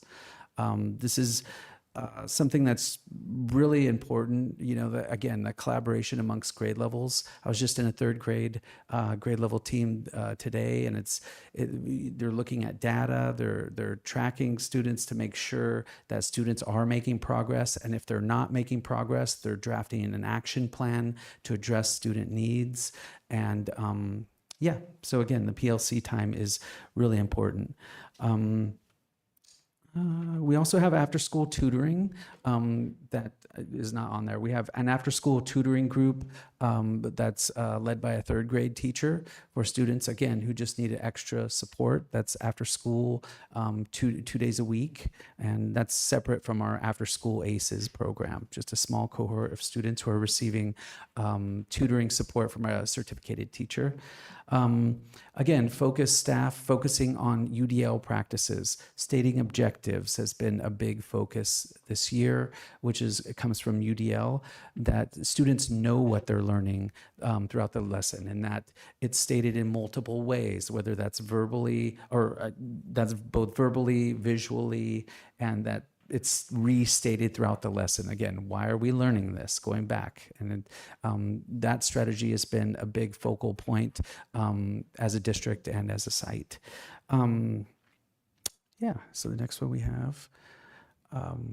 So priority goal, the second one we have, that we will provide a positive school climate for students, staff, families, which includes safe, secure, accessible, efficient classroom, facilities, and grounds.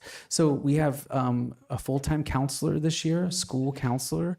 And this counselor, having a full-time counselor has just been wonderful. Again, time will show the true benefit, whether that's quantitatively. Sometimes it's hard to really quantify the role of a school counselor and SEL support, right? But when you see it in action, whether that's individual check-ins with students, small groups, friendship groups, peacemakers out on the schoolyard, pushing into classrooms to deliver social emotional lessons, it's wonderful to see and really benefits our students. So having that full-time counselor has been very just great for our kids, and our families have been very vocal about how supportive they are and how appreciative they are. And so I'd also like to thank Stephanie Martinez for being such a supportive person to have this full-time counselor.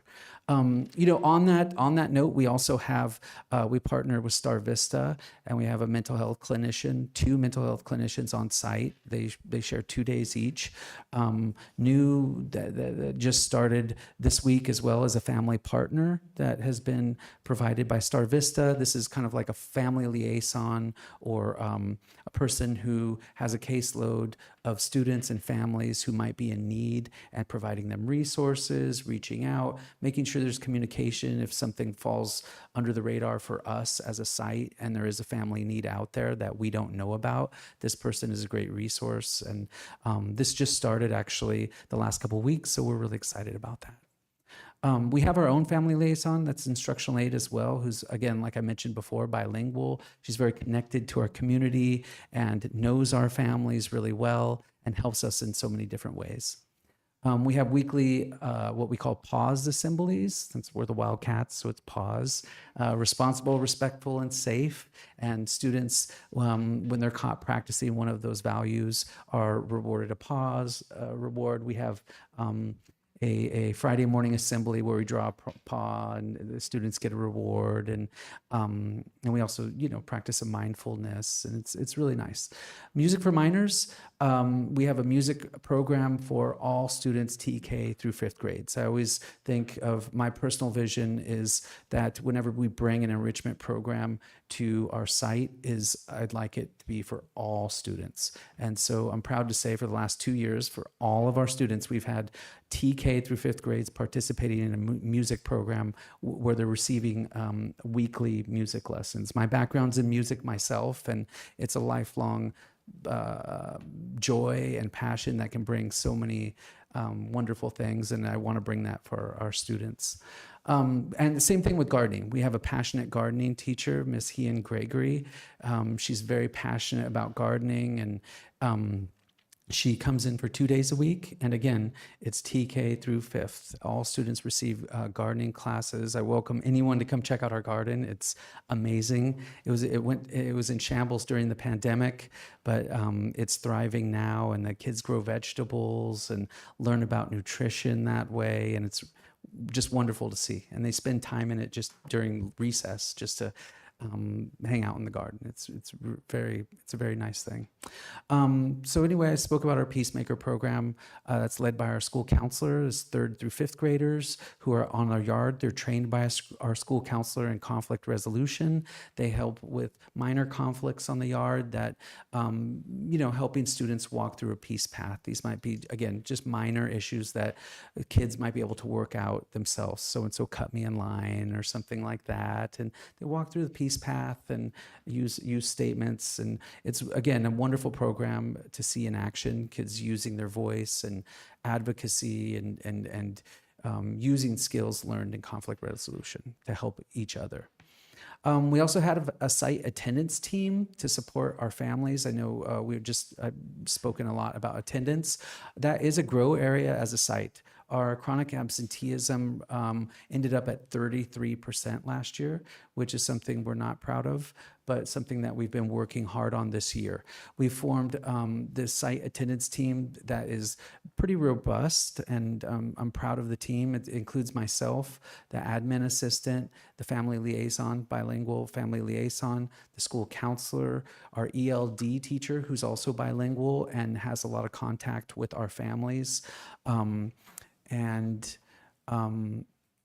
And yeah, so what we do is we meet every other week. We've been meeting every other week where we have, we review our absenteeism data, we look at specific students, we share information, and then we have a caseload of students who we reach out to personally. I think absenteeism is multifaceted. So the reasons can be many different reasons. And so it makes it a tough thing to actually address with a blanket solution. People are people. Everyone has their own reasons, but there are some areas that we've identified and are really working towards, such as just communication on our part, that we could do better with our communication on absenteeism. Like, for so long, or during the pandemic, we were telling families, hey, stay away if you're sick, if you have, stay away from school if you're feeling a little bit sick. And then all of a sudden we come back to school and then families are saying, but they were sick a little bit, you know, and so, or I thought it was an excused absence. And so a lot of what we're finding is information and communication on our part could be better. Like say if there's allergies, you know, a lot of times families will be, hey, my child was out for a week because they had a cough. And well, they do, how long's the cough? Have you seen a doctor? Yeah, they said it's allergies. Allergies, you know, you can come to school with a mask, or usually that's not contagious anyway. So, you know, just simple things that we can work on as a site to support families. Also, family needs are all different. You know, it could be a family emergency that we just didn't know about, and the child left the country. And anyway, this site attendance team, I'm looking to grow, and it was actually a part of, we discussed this, and it's part of our plan with our district improvement team as well. And we're looking at utilizing these site attendance teams in a more formal way throughout the district, but I think that's coming later. Anyway, the final goal is promoting successes, challenges, initiatives to better engage, encourage broader community involvement in school. So again, working with our family liaison, our Star Vista family partners, also working with our PTA. We had a readathon which raised approximately $15,000 for the month of March. It corresponded with National Reading Day. We have wonderful events: Harvest Festival in the fall, Community Fair in the spring. We just had a school dance in February. It was the first one we've done since the pandemic, which felt great. It was really fun seeing elementary school kids dance. And so yeah, we also have a food bank second Saturday of each month.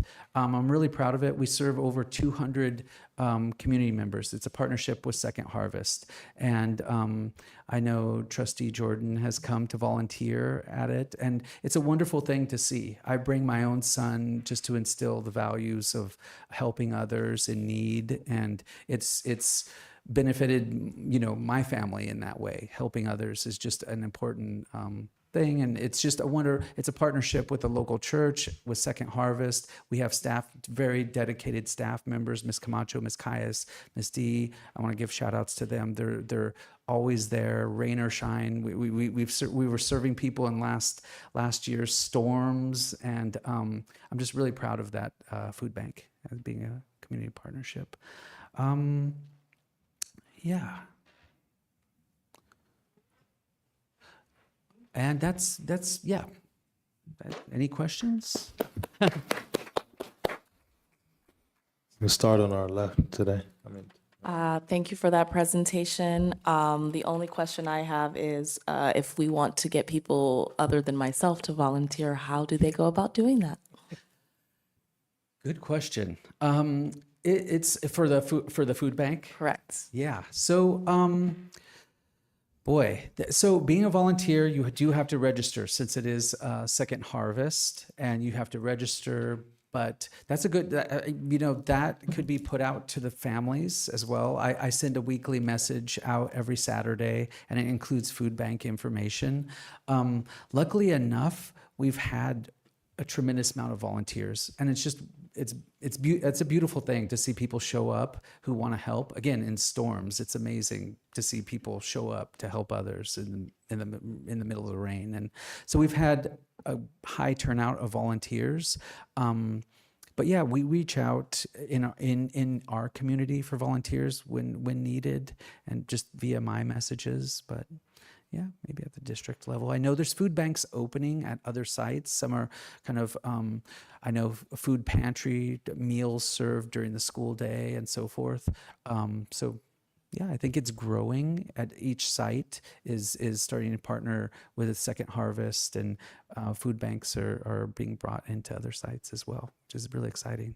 Thank you. And Superintendent McCulloch, if you would like to, because I know that we are increasing food banks at other sites, just let us know as a board if we all would like to volunteer. And again, if it's just a matter of signing up on Second Harvest site, I think that's the bare minimum to help our community. So thank you.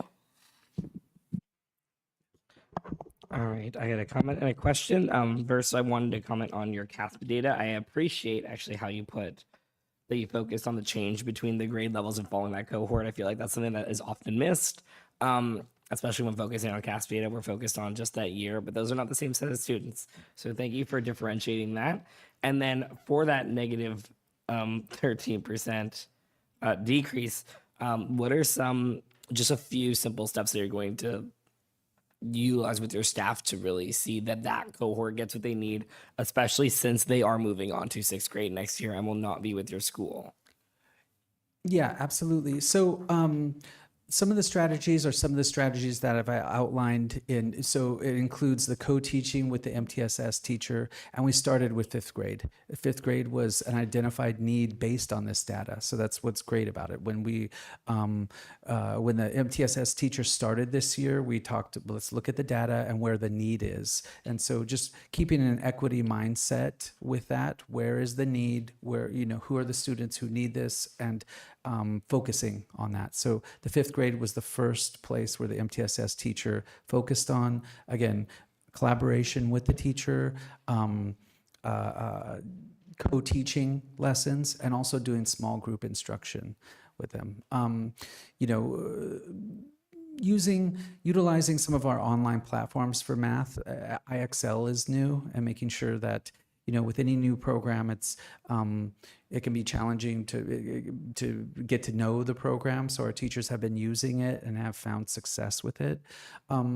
Again, also doing data analysis during the PLC time, the teacher collaboration time. Who are the students in need, and what are we going to do for them?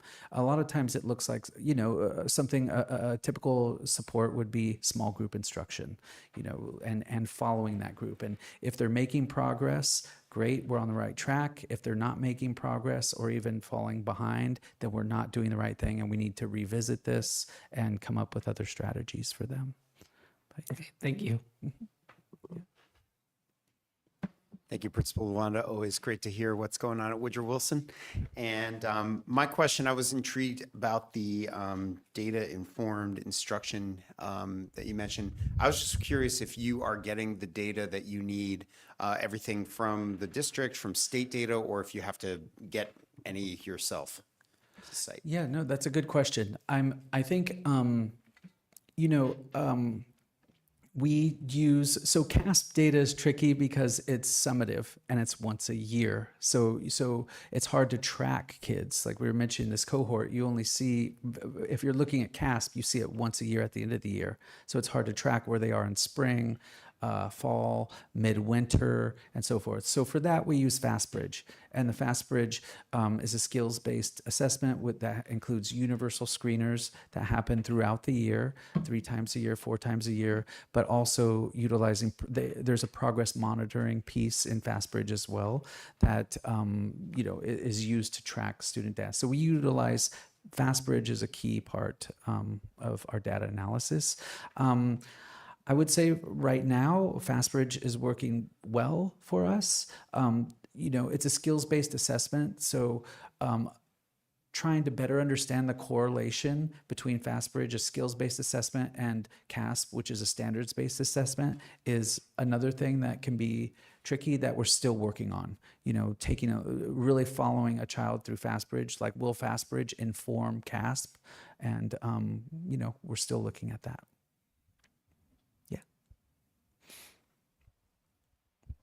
I don't have any questions. Just want to say thank you for the presentation. But I will say every time I see updates about the food harvest program that you have there, it's quite impressive because there are several in our community and yours definitely has a high turnout. So love that our community can access those resources at one of our school sites. So thank you for keeping it going. Absolutely. I mean, the leadership has to be in place to make sure that those volunteers come. So thank you. Yeah, thank you. So what time does the food bank start serving? So food bank goes from 10 to 11:30. So it's a really short window. And it's drive up. So people, if and this started during the pandemic, if people didn't feel safe walking up, and they can be in the comfort of their vehicle, but we also serve walk-ups too if families don't have vehicles. In the last few months, we've seen an exponential growth in walk-ups. And so I think word is getting out in the Second Harvest community. So there's Jeff High, which has the big food bank, right, on Saturdays. And I think we're becoming kind of the second one to that, where we have a line of people who are now coming. And again, it's not just serving our school community, but serving the greater community, which is really nice. And it includes partnerships. Like I said, a local church is a partner of ours, and it's been really beneficial on both ends. They get to know us, we get to know them, and it's been very nice in that way. So, but yeah, I'm sorry, but to answer the question, it's both drive up, walk through, and it's second Saturdays of every month, year round, in the summertime too, and yeah, yeah. Thank you. Thank you.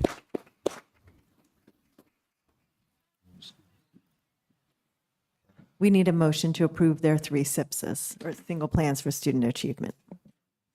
I'll make a motion to approve the SIPSs for George Washington, Thomas R. Policita, and Woodrow Wilson. A second. All those in favor say aye. Aye. Aye. Unanimously approved. Next on the agenda, item 8G, Student Services Program Updates. Ms. Stephanie Martinez, Program Director of Student Services, will share updates on the social emotional learning, counseling, and family liaison programs. Thank you. Good evening. I'm excited to present today about what we're doing in student services, although I felt like you just heard 3 presentations about how my services and my staff are embedded in our school systems, and that was the goal. And it just makes me realize when I first started in this district, we had 2 counselors, and they were only serving middle school, and most of our providers were outside providers. And so to just hear all the things that we're able to accomplish with more support and more roles in that area is just really incredible. And it wouldn't have happened without the support of past board members, those of you who are still on the board, and of course my district support team too. Okay, so we're going to talk about counseling services, family services, briefly go over panorama surveys, and a little bit about what I'm doing with Student Advisory Council this year, which is exciting. So just to let you know, we did move as a district, which I'm very proud of, to a 1 counselor to 300 student ratio. It is very close to the nationally recommended model, which is 1 to 250. And I would say we are definitely in a top tier of providing services in California. California has not been known to have a matching ratio, so I'm very proud of us, and you can see that by the number of contacts that we've had this year. I would say we do our best to log every single contact, parent and student, but there are many contacts that we make that are not documented. But I definitely feel my team is working hard to show and spread light on how many contacts they're able to make now that they're full-time in the building. So this is really great to see, over 26,000 contacts this year. You can also see, I broke it down by grade level. It's pretty even, which I'm also proud of. Oftentimes we kind of go towards the upper level grades because they're more vocal, or, you know, behaviors change at the elementary level, but I'm really proud to say my counselors are equitable in their services and go to all classes. The top service type, as you can see, is mostly in the classroom, and I'm really proud of that work.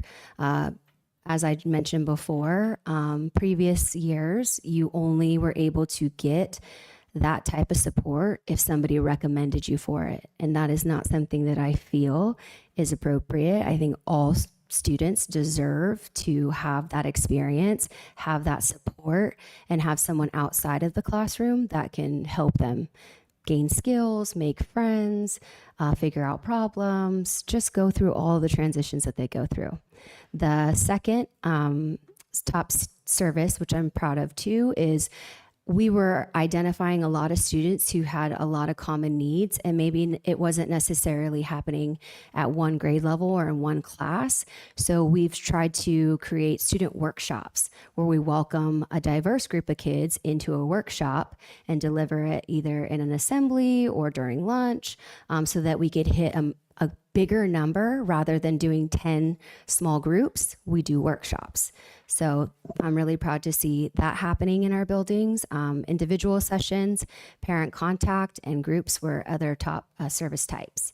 And then I just wanted to summarize some of the classroom lesson topics. These are topics that are taught at all schools. So we have a district core curriculum for counseling services where all students get these lessons, all grade levels.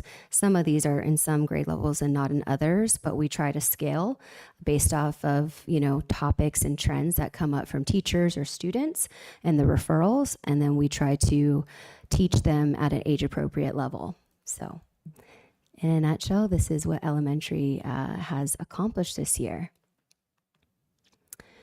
In our middle school, we also have made a lot of contacts. I would say we have had a lot of additions in our families in our middle school level. So we've had maternity leaves, we have some breaks going on. So, these numbers are still impressive. For all the things that have been happening at the middle school level, which is positive things. So I'm still very proud of all the work that they do. I would also say they are also striving to document all of their contacts. And so we're always, growing in that area, but I would say we definitely have more than that, but it's still a good number to see. Our top service types are individual check-ins, individual sessions, and classroom lessons.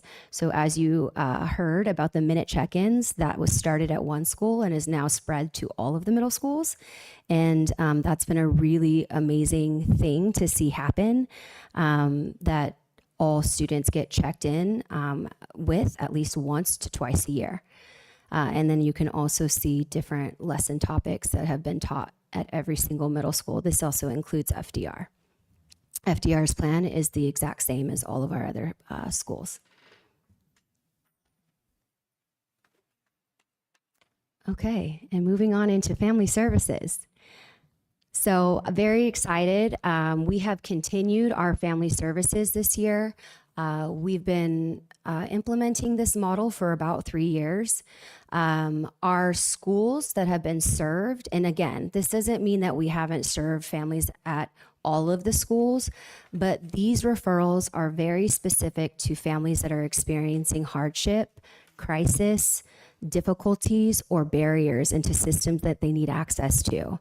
So I try to set the criteria a little bit higher for sites to refer to my level after they've exhausted all site level supports, so that we're not, technically I could probably serve every family in the district. Everybody needs something, but I've been trying to work really hard on setting up systems that are also tiered site to district. So this has been pretty consistent data for the past 3 years. We were around this number, a little above, maybe like plus or minus 10 to 15 families last year.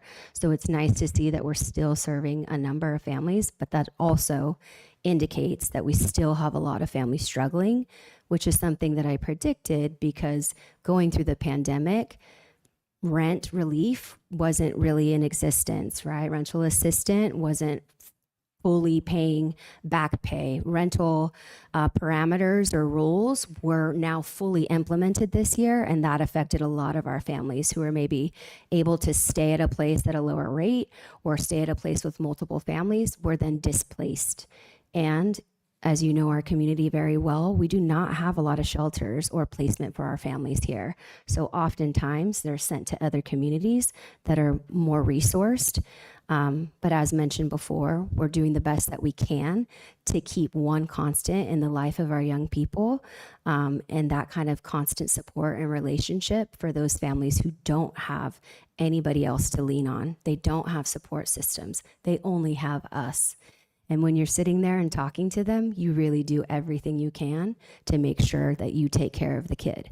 Because for me, family services is student services. So with that said, 164 families, very proud. I have 2 hardworking family liaisons, and a wonderful addition this year is Luisa Santos, our community schools coordinator, who's really stepped in the role and taken it to areas that I never could on my own. And so just having her support and helping me create better systems, remove more barriers, provide things that we weren't able to provide in past years has been amazing. So our top referrals are usually around clothing, snacks. As you've heard, our kids love food. And oftentimes our families were being placed in locations that did not have a kitchen. So we had to really think outside the box, and we did. By whatever we needed to do, we were ensuring that students were able to eat at home. And hygiene products as also household items. That's not something that's commonly offered. And we definitely stepped up and made sure students have the products that they need to take care of their needs at home. Other supports that we were able to increase and sustain are listed, but I really am really proud of all the things that we've been able to accomplish, not just for our homeless families, but for our families who are experiencing any kind of hardship. So we've utilized the funds that are allocated for those populations, but we've also been able to fundraise, elicit support, elicit donations from members here, our principals, our teachers, other community partnerships that we have giving us donations so that we can also support families who maybe don't fall under that category but need that support. So it's all about removing barriers and serving all as best we can. This is a summary of the district support. I know that you might have questions about the transportation, and I kind of touched on, what's happening with placement with the families, but that's been a big need. We also do our best to coordinate joint transportation, so trying to have students ride together as often as we can. That one can help with costs and also provides a buddy in the car, especially if they're traveling far distances. And we try to evaluate every month, but we do have weekly meetings as a team at the district level to review all of these cases and try to make the best decisions possible, keeping the students at the center. We've also expanded our support to like Parks and Rec, making sure that students have access to sports programs. They're very expensive and scholarships go quickly. So I've tried to make direct contact with those organizations so that our kids are first on the list. And we have had success with that. We've also provided gym memberships. And this is, again, going back to placement. Some of our families are not placed with showers or they're placed in places with community bathrooms, or they're in a car or an RV that doesn't have working water, or they're hopping from household to household. So for those very specific cases, we work really hard with membership access so that they could take showers and have a place to play or have, access to other things that they wouldn't otherwise. So I'm really proud of some of the things that we've added to our list this year. And then also a great addition is the care closet referrals. And those referrals are for any family. And we have infant to adult clothes. So we do have very specific item of clothing that we give to our students, but realize they're not the only kids in the household. They're not the only ones who maybe had to leave without being able to grab items or can't afford to buy items. So we're all donating. You're welcome to donate as well. And we're taking, all sizes, shoes, toys, all kinds of items. Some of the middle column is actually some of the topics that we've been hearing are of interest of these families are listed here. And so based off of what they need, we either connect with a partner organization, or the first one that's noted, I went through a training myself so that I could be equipped to deliver education, because that's what our family needed. So that's what I was able to do. CalFresh benefits. So we're really always trying to resource our families so they aren't dependent on our systems only, but that they have access to other systems that they can receive support for.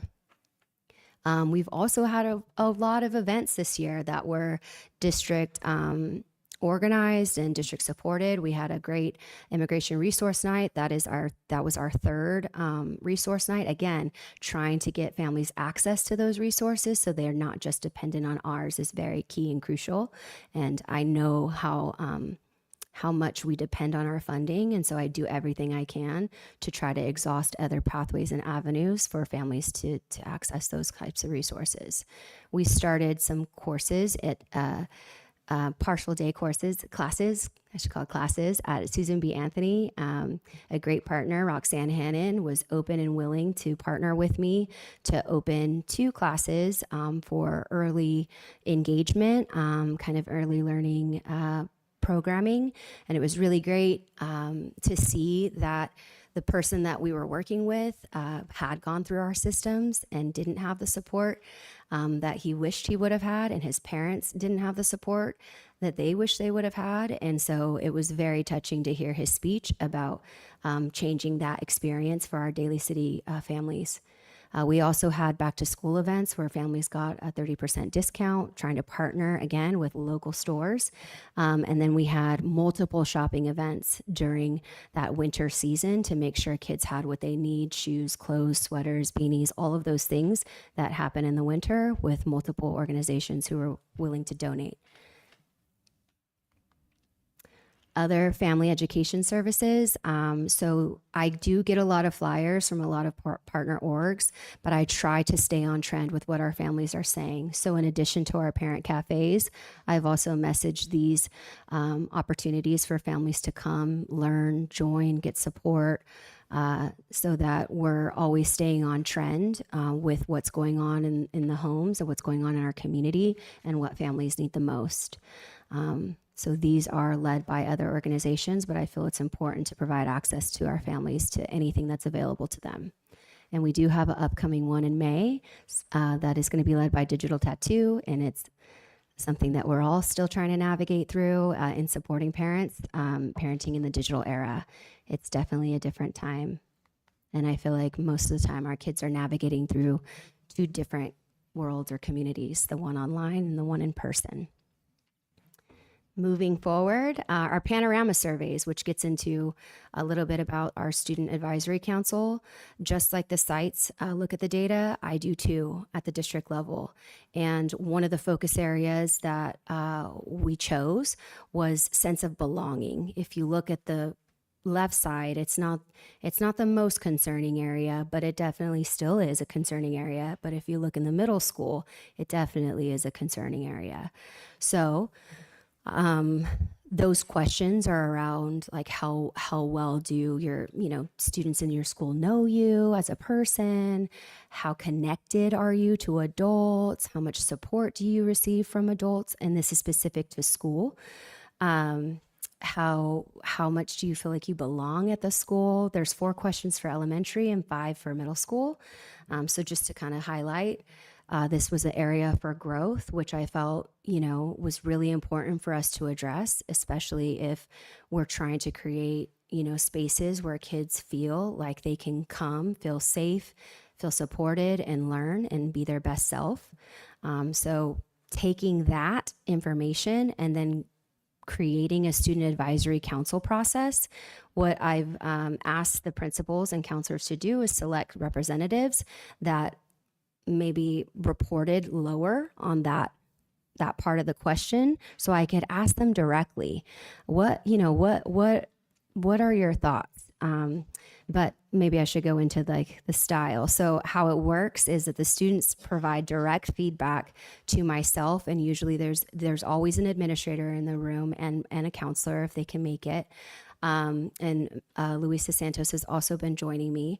What I plan to do is go to every site. I'm almost completed with middle school, and I'm starting elementary right after spring break. I'm asking very similar questions around the topic of sense of belonging. And I'm really asking them for ideas and experiences that they have that have made them feel like they belong, made them feel seen, made them feel like they matter. Because that's also another question. Do you feel like you matter? Once I collect that feedback, I'm going to summarize it, take it back to our administrative council team, identify some actions. If there's anything we can do this year, I am very passionate to do what I can now and then plan out with more support of what we need to do in the future to ensure that our students feel like they belong in our buildings and that we're doing everything we can to have a better outcome in that area. And then once we initiate something, there might be things that we don't need to analyze, but I do feel like it's good to make sure that if we're going to do something different or new or add, we should analyze it to make sure it works. And that is going to come from the kids, not from the adults. And that's it.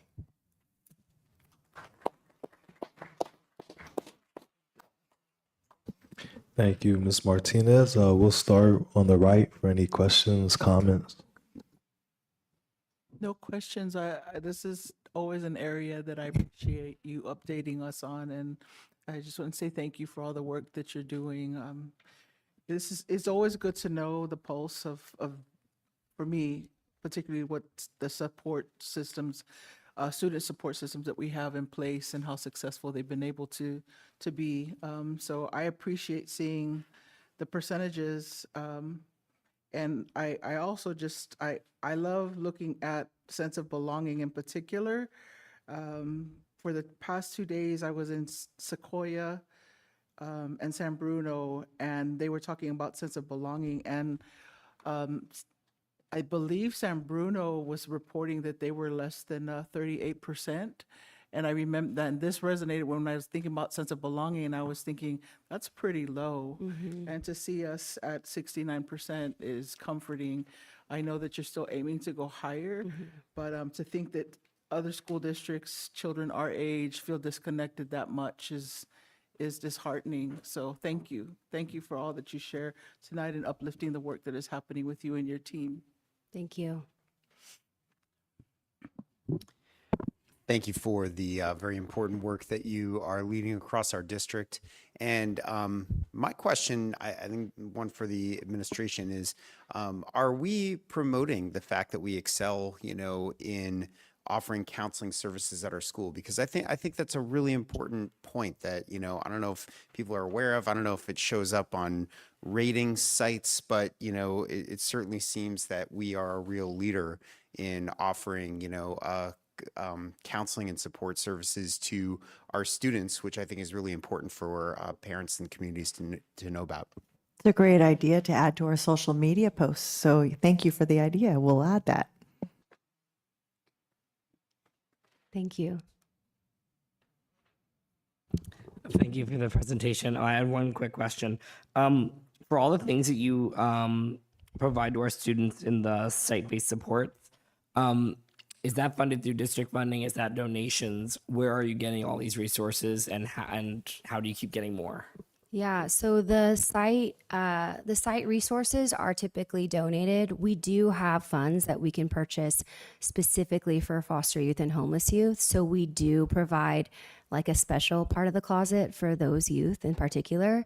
But like, I said, having Louisa and the 2 liaisons that are amazing, just constantly seeking out opportunities for us to connect to partner orgs. But I feel like a majority of the care closet has been donated.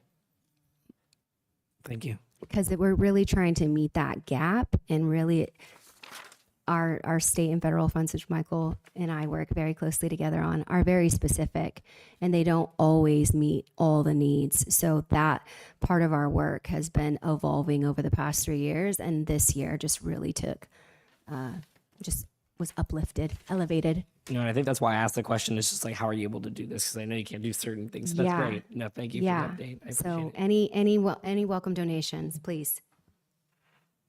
Thank you for the presentation. I think it's very apparent that all of what you and your team are doing is making an impact, even from the SIPSs that we saw earlier and in previous board meetings.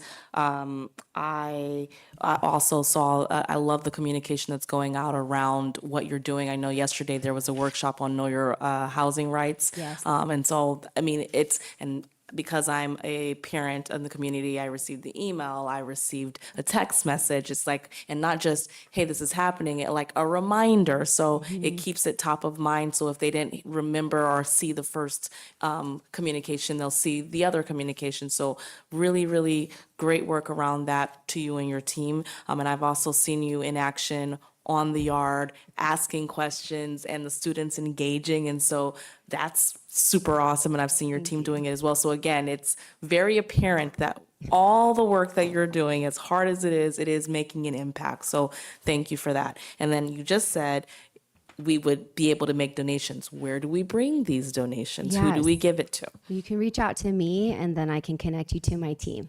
Perfect. Yeah. Thank you. Thank you.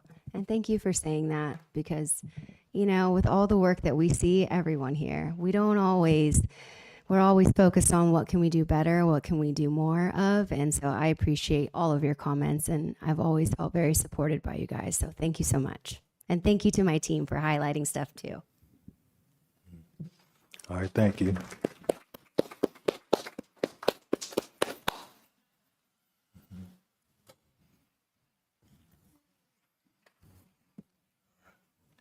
Item 8H, cam.edu enrichment program updates.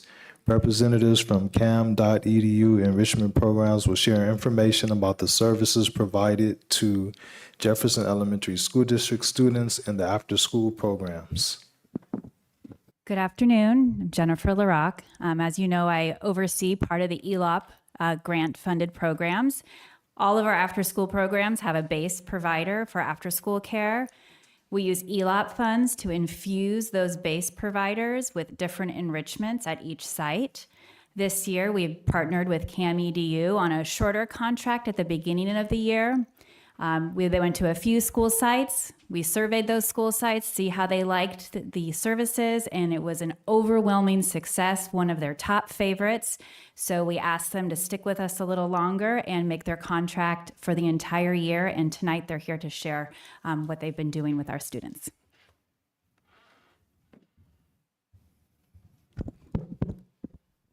Check. Good evening, everyone. Thank you for having us. My name is Cameron Chung. I'm the CEO and the founder of CAM-EDU. Today, I really appreciate everyone here to give me the opportunity to tell you guys a little bit about what we do for you guys and what fun and projects we have been doing with the JESD students. A little story about our company. We started 12 years ago. We are locally found in the peninsula, and we have been since then focusing a lot in STEM, but a lot of organizations have been doing STEM. We are tech-heavy STEM. So we do a lot of 3D printing, virtual reality development, and also different kind of engineering and robotics activities for the kids. On top of that, obviously, we do a lot of programming, coding for students as well. As an educator and a young entrepreneur myself, I look up to Elon Musk a lot, especially for his company SpaceX, shooting rockets to Mars. To me, you guys are Elon. You guys are the Elon Musk of education field. You guys are SpaceX shooting rockets to Mars. Why? You guys invest education, advanced technology education to your students. This is serious matters. You guys are closing the learning opportunity gaps for needed students and also preparing them for their future career path. This is very important as shooting rocket to Mars. We will let Elon Musk do his thing. Let's do this with JESD together. Without further ado, I would like to introduce my colleague RJ here to tell you guys a little more of what we do with JESD. But before that, tonight, I hear a lot of very, very interesting story from your team and from all the presenter, especially for the little scientists who got awarded. One more thing for you guys to be super proud of. Let me introduce you. RJ, my colleague here, a product of JESD. He went through the whole JESD elementary school, middle school, before he joined the camp team. On top of that, he worked for NASA as a software engineer before he joined the Camp Educational Services. And now we partner up together, giving back to the community, to Daly City, and to JESD. RJ. Thank you, Cameron. Actually, before we begin, I'd like to thank everyone in this room for giving us this opportunity. I've heard a lot of great things, and since I grew up here, I love hearing all this stuff. This is the first time I've been in like a board meeting and hearing all the great things that you guys are doing for the community, for all the schools. Like from the bottom of my heart, I really appreciate all of that, guys. So,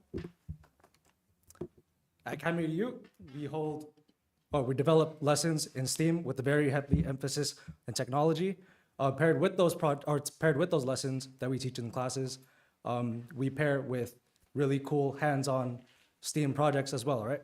So the focus that we want is to have fun first, right? Right there on the screen it says play, laugh, learn. That's exactly what we exemplify.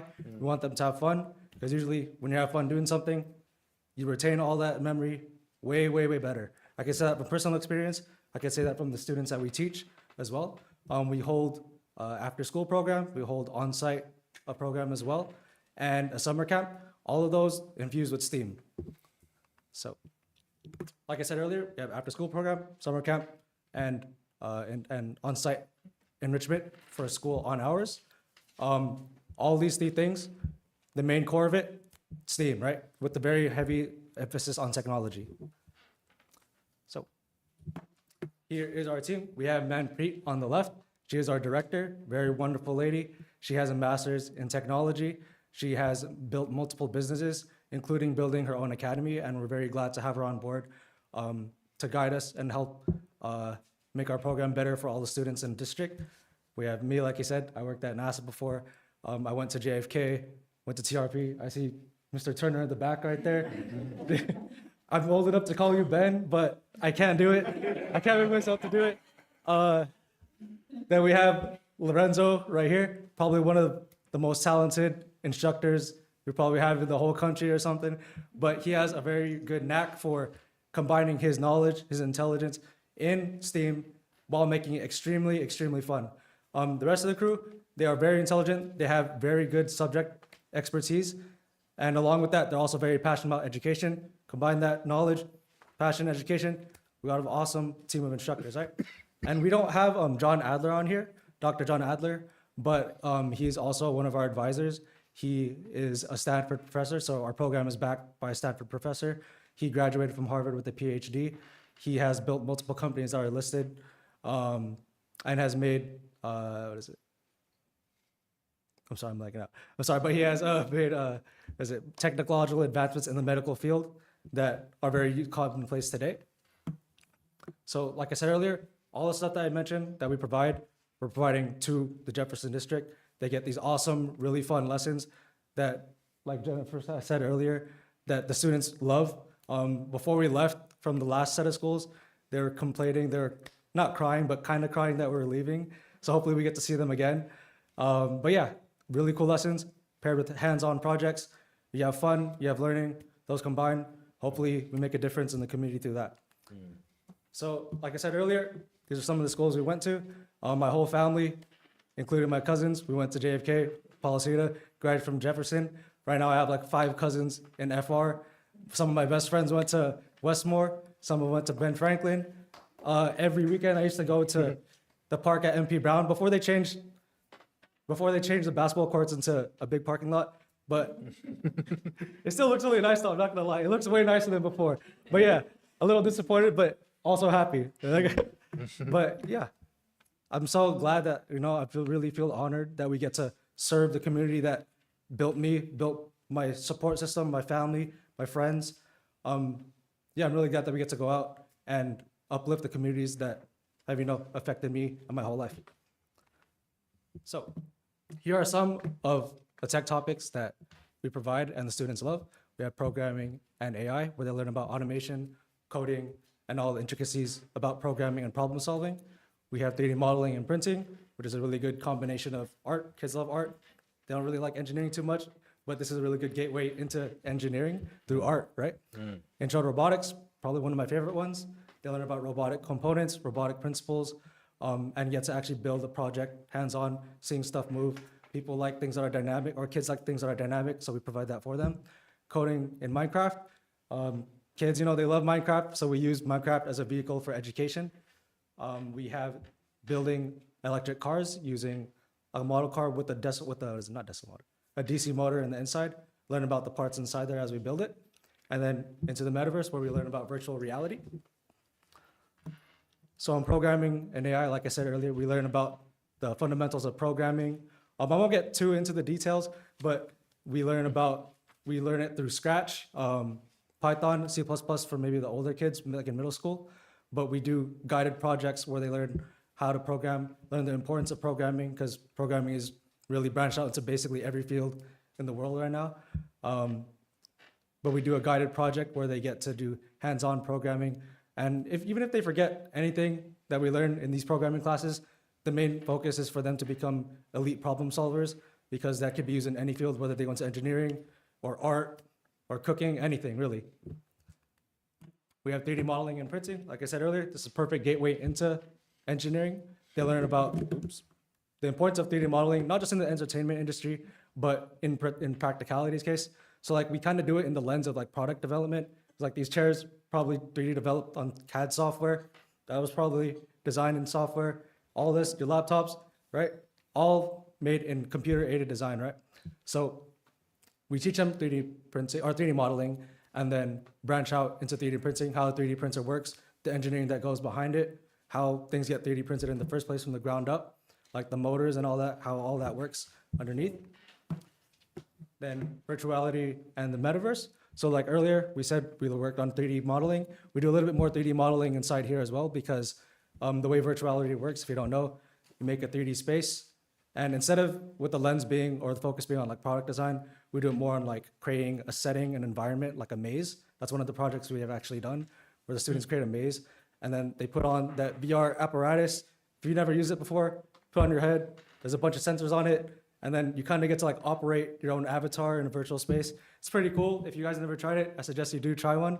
But yeah, they get to learn, they get to adventure through their own 3D space that they created through 3D modeling. Intro robotics, like I said, it's my favorite one. We get to learn about circuits, about motors, about computers, controllers, about how electricity works in the first place, coding for robots, pathfinding, all of that. Then they actually get to build a project in person. Right? It's what I love about this one too, especially, is because we have like 5-year-olds and 6-year-olds that never knew what a circuit was, and then they're kind of just building it and screaming and having fun with it. But yeah, it's really cool when you get like students that never done something before, and then you introduce it to them, and now I think it's awesome, right? And hopefully they go into these fields in the future. Right now we have a video. How do I? Oh, it plays automatically. Sweet. Yeah. Showcasing some of the stuff that we've done in classes.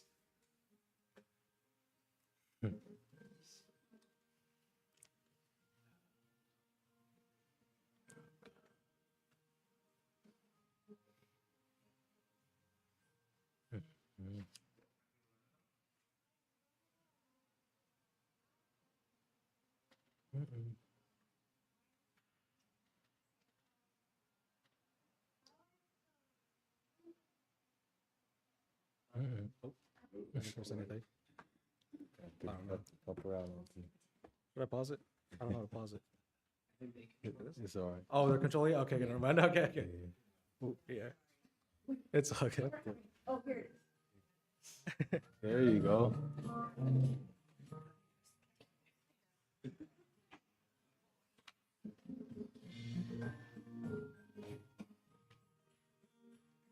Electrical engineer.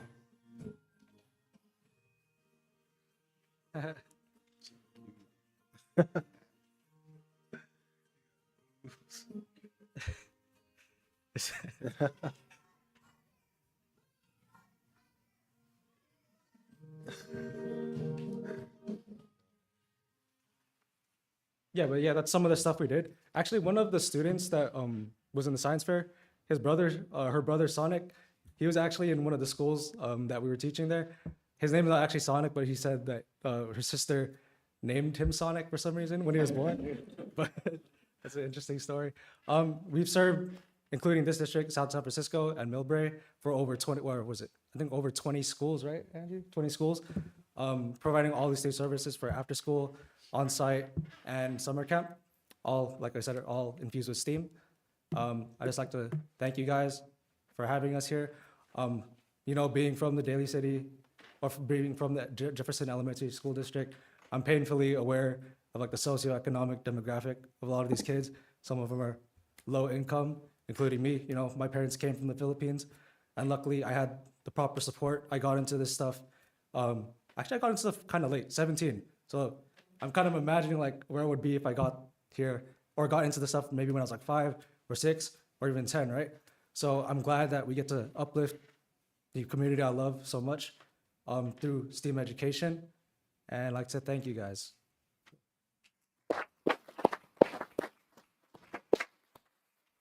I want to thank you once again for everyone having us tonight. It's a great opportunity that we can partner with JESD. We have a lot of fun time with you guys.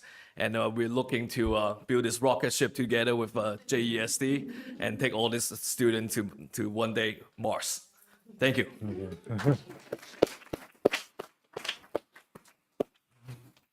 All right, thank you, Cam and RJ. Where did I start last time? We'll start on the right this time.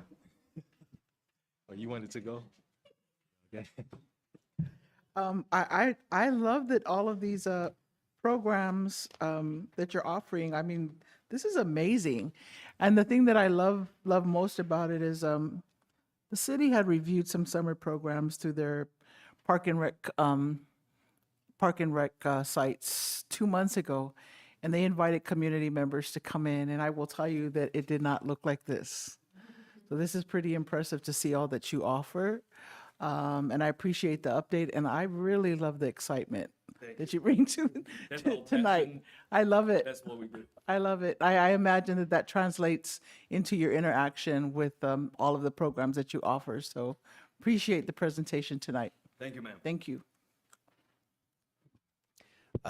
Thank you, Cameron. Thank you, RJ, for the presentation. And I'm so glad to hear from you and be aware of this great service. Yeah, there's so much that I really like of what I saw. I love the real world application to different products and things that, you know, kids see in their everyday life.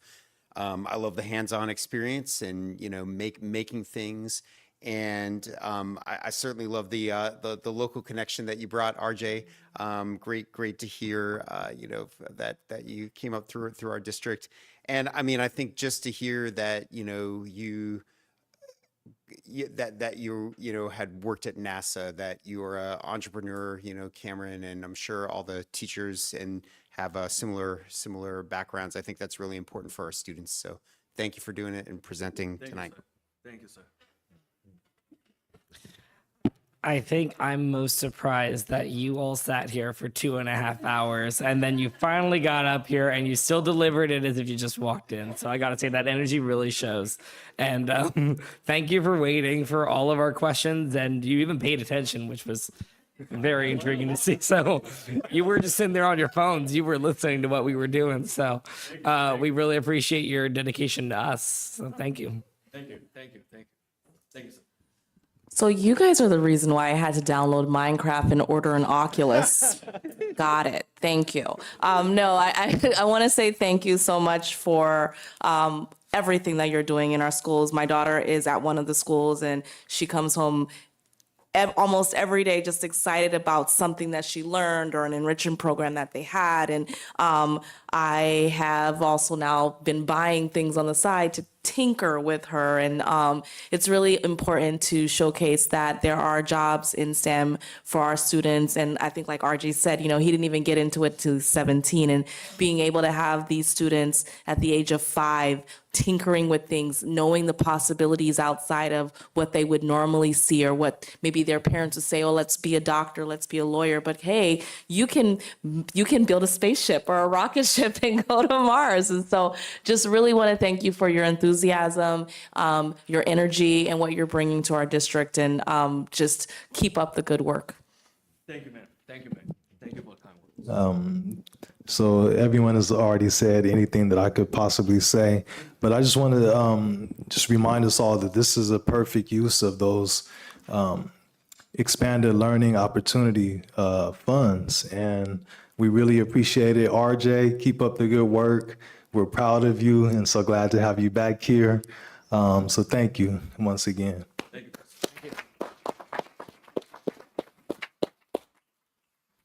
Now, can I get some of that Elon Musk money now, please?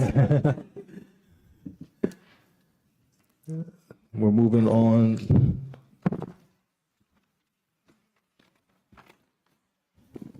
Oh, actually, past. We let Mr. Laurel off the hook tonight, huh?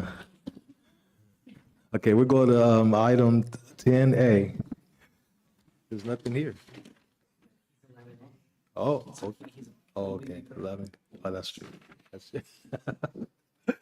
Item 10A, certificated retirement. The administration recommends approval of the following retirement requests and also requests an appropriate resolution be prepared commending her for her years of service with the district. Teresa Lahardy, TK teacher, WE effective 6/8/2024. Ms. Lahardy has been employed by the district since August 30th, 2004. That's my birthday, August 30th. 2004. Wow, you're young. No, not birth date, birthday. So do we have a motion to approve? I'll just say thank you for 20 years of service in our school district and motion to approve. Second. First and a second. All those who are in favor say aye. Aye. Unanimous. Congratulations. Item 11A. And you asked this to be taken off, Trustee Sujisaka, so. I just figured a lot of us had at least one thing to say, but since it's so late, I'll keep my comments short. And since I joined the board, a couple years ago, you're one of the first people I met and I've been working pretty closely with on the housing board. So I just want to say thank you for all the time that we spent together, whether we agree or disagree. I've learned an incredible amount from you, especially with your direct attitude of telling me I'm wrong when I'm wrong, which is great. And I love that. So thank you and good luck on your future endeavors. Thanks. Any other comments? I want to thank you too. I will say, when Ms. Kessler was in your position, our board was a little bit different, and it was always an interesting conversation. But the energy that you brought to, and just a level of humility and patience with all of our questions has been very much appreciated. And we didn't have you long enough. I will say that. I really wish we would have had you much longer. Your insight and your wisdom that you continue to bring to the table. I love all of the details that you dive into. It's given me a lot of clarity, and I've always appreciated you letting me bug you about things. So I am going to miss that. I will tell you, but I'm really happy for you. I really am. And I say that while it's bittersweet, I think it's wonderful when in life we're able to find our paths to what enriches us. And I think that you've been able to find that in this opportunity for you in this new chapter of your life. And so I wish you well. And I thank you for all the work that you invested in here in our district. Any other comments? Okay, so if there's no other comments, then we have to make a motion on this. Does he can he? Yeah. As an ask. Yeah, I'll just say, it's been. There's no money for it. There's no but. It's been a privilege to serve the community, and I've been very fortunate to have great mentors. I've been working in school business for almost 10 years, and to have climbed the mountain and be a chief business official or assistant superintendent of business services here, I couldn't have been at a better place. This district is so special, and the people that I work with are so great. And we really, approach things with putting students first, whilst also overlaying fiscal stability and continuity. And so, yeah, I just can't I can't express enough gratitude for the opportunity to serve you guys. I wish I also thought I was going to be here for a lot longer, but like I had mentioned earlier, life sometimes doesn't move in a straight line. And I'm moving to be back closer with my family and to get married and have kids and of my own. And I just couldn't be more thankful for your guys' support, for the cabinet's support, the principals. We have long negotiation sessions with Mr. Turner or bonding with Dina, because we both went to Harvard of the West, Chico State. I have countless, memories, and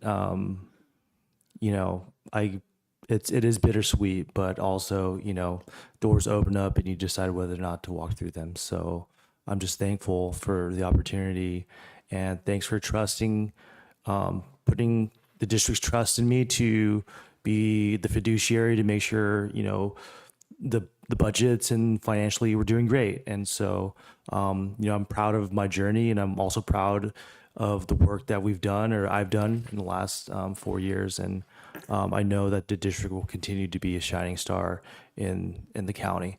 And, I'm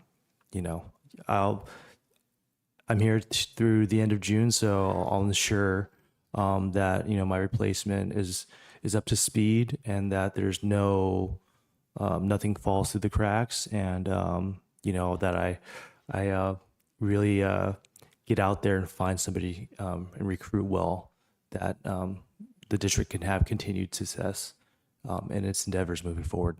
But again, thank you very much, and I appreciate it. Yeah, thank you. And I'm glad you mentioned getting out there to recruit for your replacement, because I have been talking to people about that who are interested in finance and business and accounting and those types of things.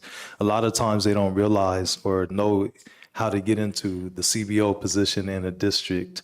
So thank you for mentioning that. And so this is a push for those people out there who might want to apply for a job like this. So. Yeah, and if you don't have the experience to be in my position, we are hiring for a senior accountant. So if you want to get your foot in the door, and I've held every job in a business office in a school district. So I think foundationally, it's great to, if you're looking to get that experience, to come and work here, because this is a great district. Little plug for those who are watching, but. Perfect. Well, reluctantly, do we have a motion? I was thinking a motion to deny it. No, I motion to approve. Reluctant second. All those in favor say aye. Aye. Unanimously approved.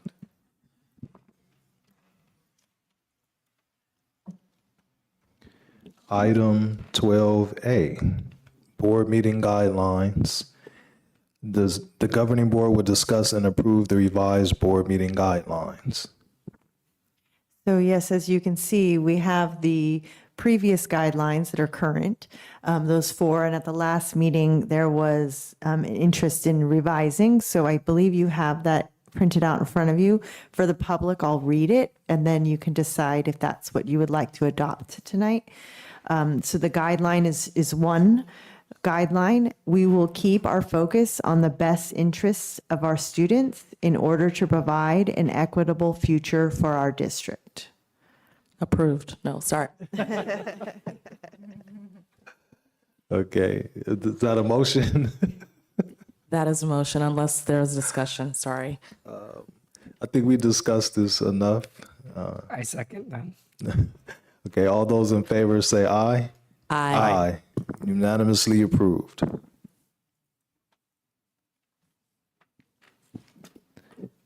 Item 13A, Board Policies, Administrative Regulations. December 2023 CSBA Board Policy Updates, second reading.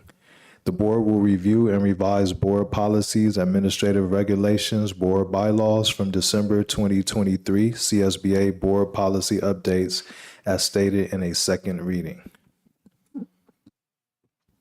Do we have a motion to approve or any amendments, changes? Motion to approve. All those in favor say aye. Aye. Unanimously approved.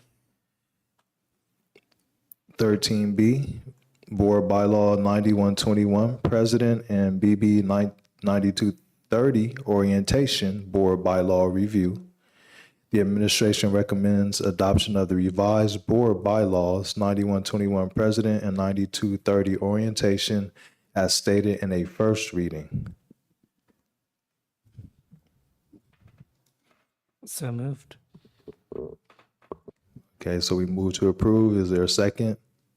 Second. All those in favor say aye. Aye. Unanimously approved. Wow, somehow we're at item number 14. Governance team member comments, reports, future agenda items, and board meeting reflection. And we'll start on the left. I just want to thank you to everyone that came out tonight, and also for bearing with all of the questions. If you've watched any of the board meetings that I've been in, you know that I ask a lot of questions. And so I appreciate also Superintendent McKillick trying to keep us on task, even though we are almost at 10 o'clock. However, we got a lot of presentations today. I really like that we're getting to see the SIPSAs and have the principals here answering the questions. I feel it feels real. It feels like we're a team. We're collaborating together. We're getting ideas from different places, and I think it's even good to have the different schools hear each other. But also, I think the key learning that I've seen is how counseling is spread throughout all of our schools and how those impacts are continuing to happen, which I just think is absolutely amazing, especially coming off of a pandemic where the need for services from a mental health standpoint has just been crucial to us continuing to succeed as a district. So I just want to say, thank you for all of that. And then thank you for us already adhering to our new meeting guideline and keeping the best interests of our students and remaining equitable for the future. I appreciate all of the presentations, especially. Just thank you to everybody. As everyone said, just we always love hearing what's going on in the district, because that's what our role is, to support what's going on in the district. How can we best support that? So hearing what is going on, it really informs us. And so, keep us informed with everything going on. I will say that CAM presentation really woke me up. I definitely was falling asleep and about to walk out of here, and then they came up and brought that energy up. And then last thing I want to say is I didn't know Brent actually had arms before tonight, so that was nice to see. So thank you. I don't. Okay. Thank you for the terrific presentations tonight. Very informative, very helpful and inspiring. And have a great spring break, everybody. Ditto, ditto, ditto. This has been a highlight at our meetings, I will say. The presentations have been very, very refreshing. It keeps, I think it keeps us grounded. And the conversations that we're having now, I mean, it's not just inspiring, it feels good for us to be informed. It allows us to open our minds up more to know how we can figure out how to collaborate and support. We said it before, but I will say that the hearing from you all directly, and I love how we're having a conversation. It's not just a presentation. The questions are being asked and they're being answered very thoroughly, and definitely feel the energy and the compassion and the leadership that's coming from each of the school sites. And I do agree. I love that it's out in the open, that even the public gets to hear it very clearly, and this level of engagement I just love it. And I'm sure that the community appreciates it too. So I look forward to us continuing, to do that and to learn more about what is happening in all of our pockets of our communities at our schools. So thank you. And yes, wishing everyone a great spring week. And for those that do celebrate this religious week, I wish you all the best as you celebrate it with your families and community. Thank you. And as we end, happy Women's History Month, and congratulations to your mom to be recognized for all the incredible work that she does. She wears so many hats. And so I just want to say congratulations to her and to all of the women that make a difference in all of our lives. I'm very grateful. Thank you. Thank you. I feel that we're back on track. It feels like we're a family. And I really can see the concentration and the focus on school climate and community engagement. And we're setting a good example. And I also want to just congratulate and encourage those people who are fasting for Lent, and people that are fasting for the month of Ramadan. And enjoy spring break in a couple weeks. Some people will be on spring break this coming week in other districts. And thank you everyone for coming tonight. So superintendent comments, no? Okay. So with that, we'll adjourn the meeting at 9:48.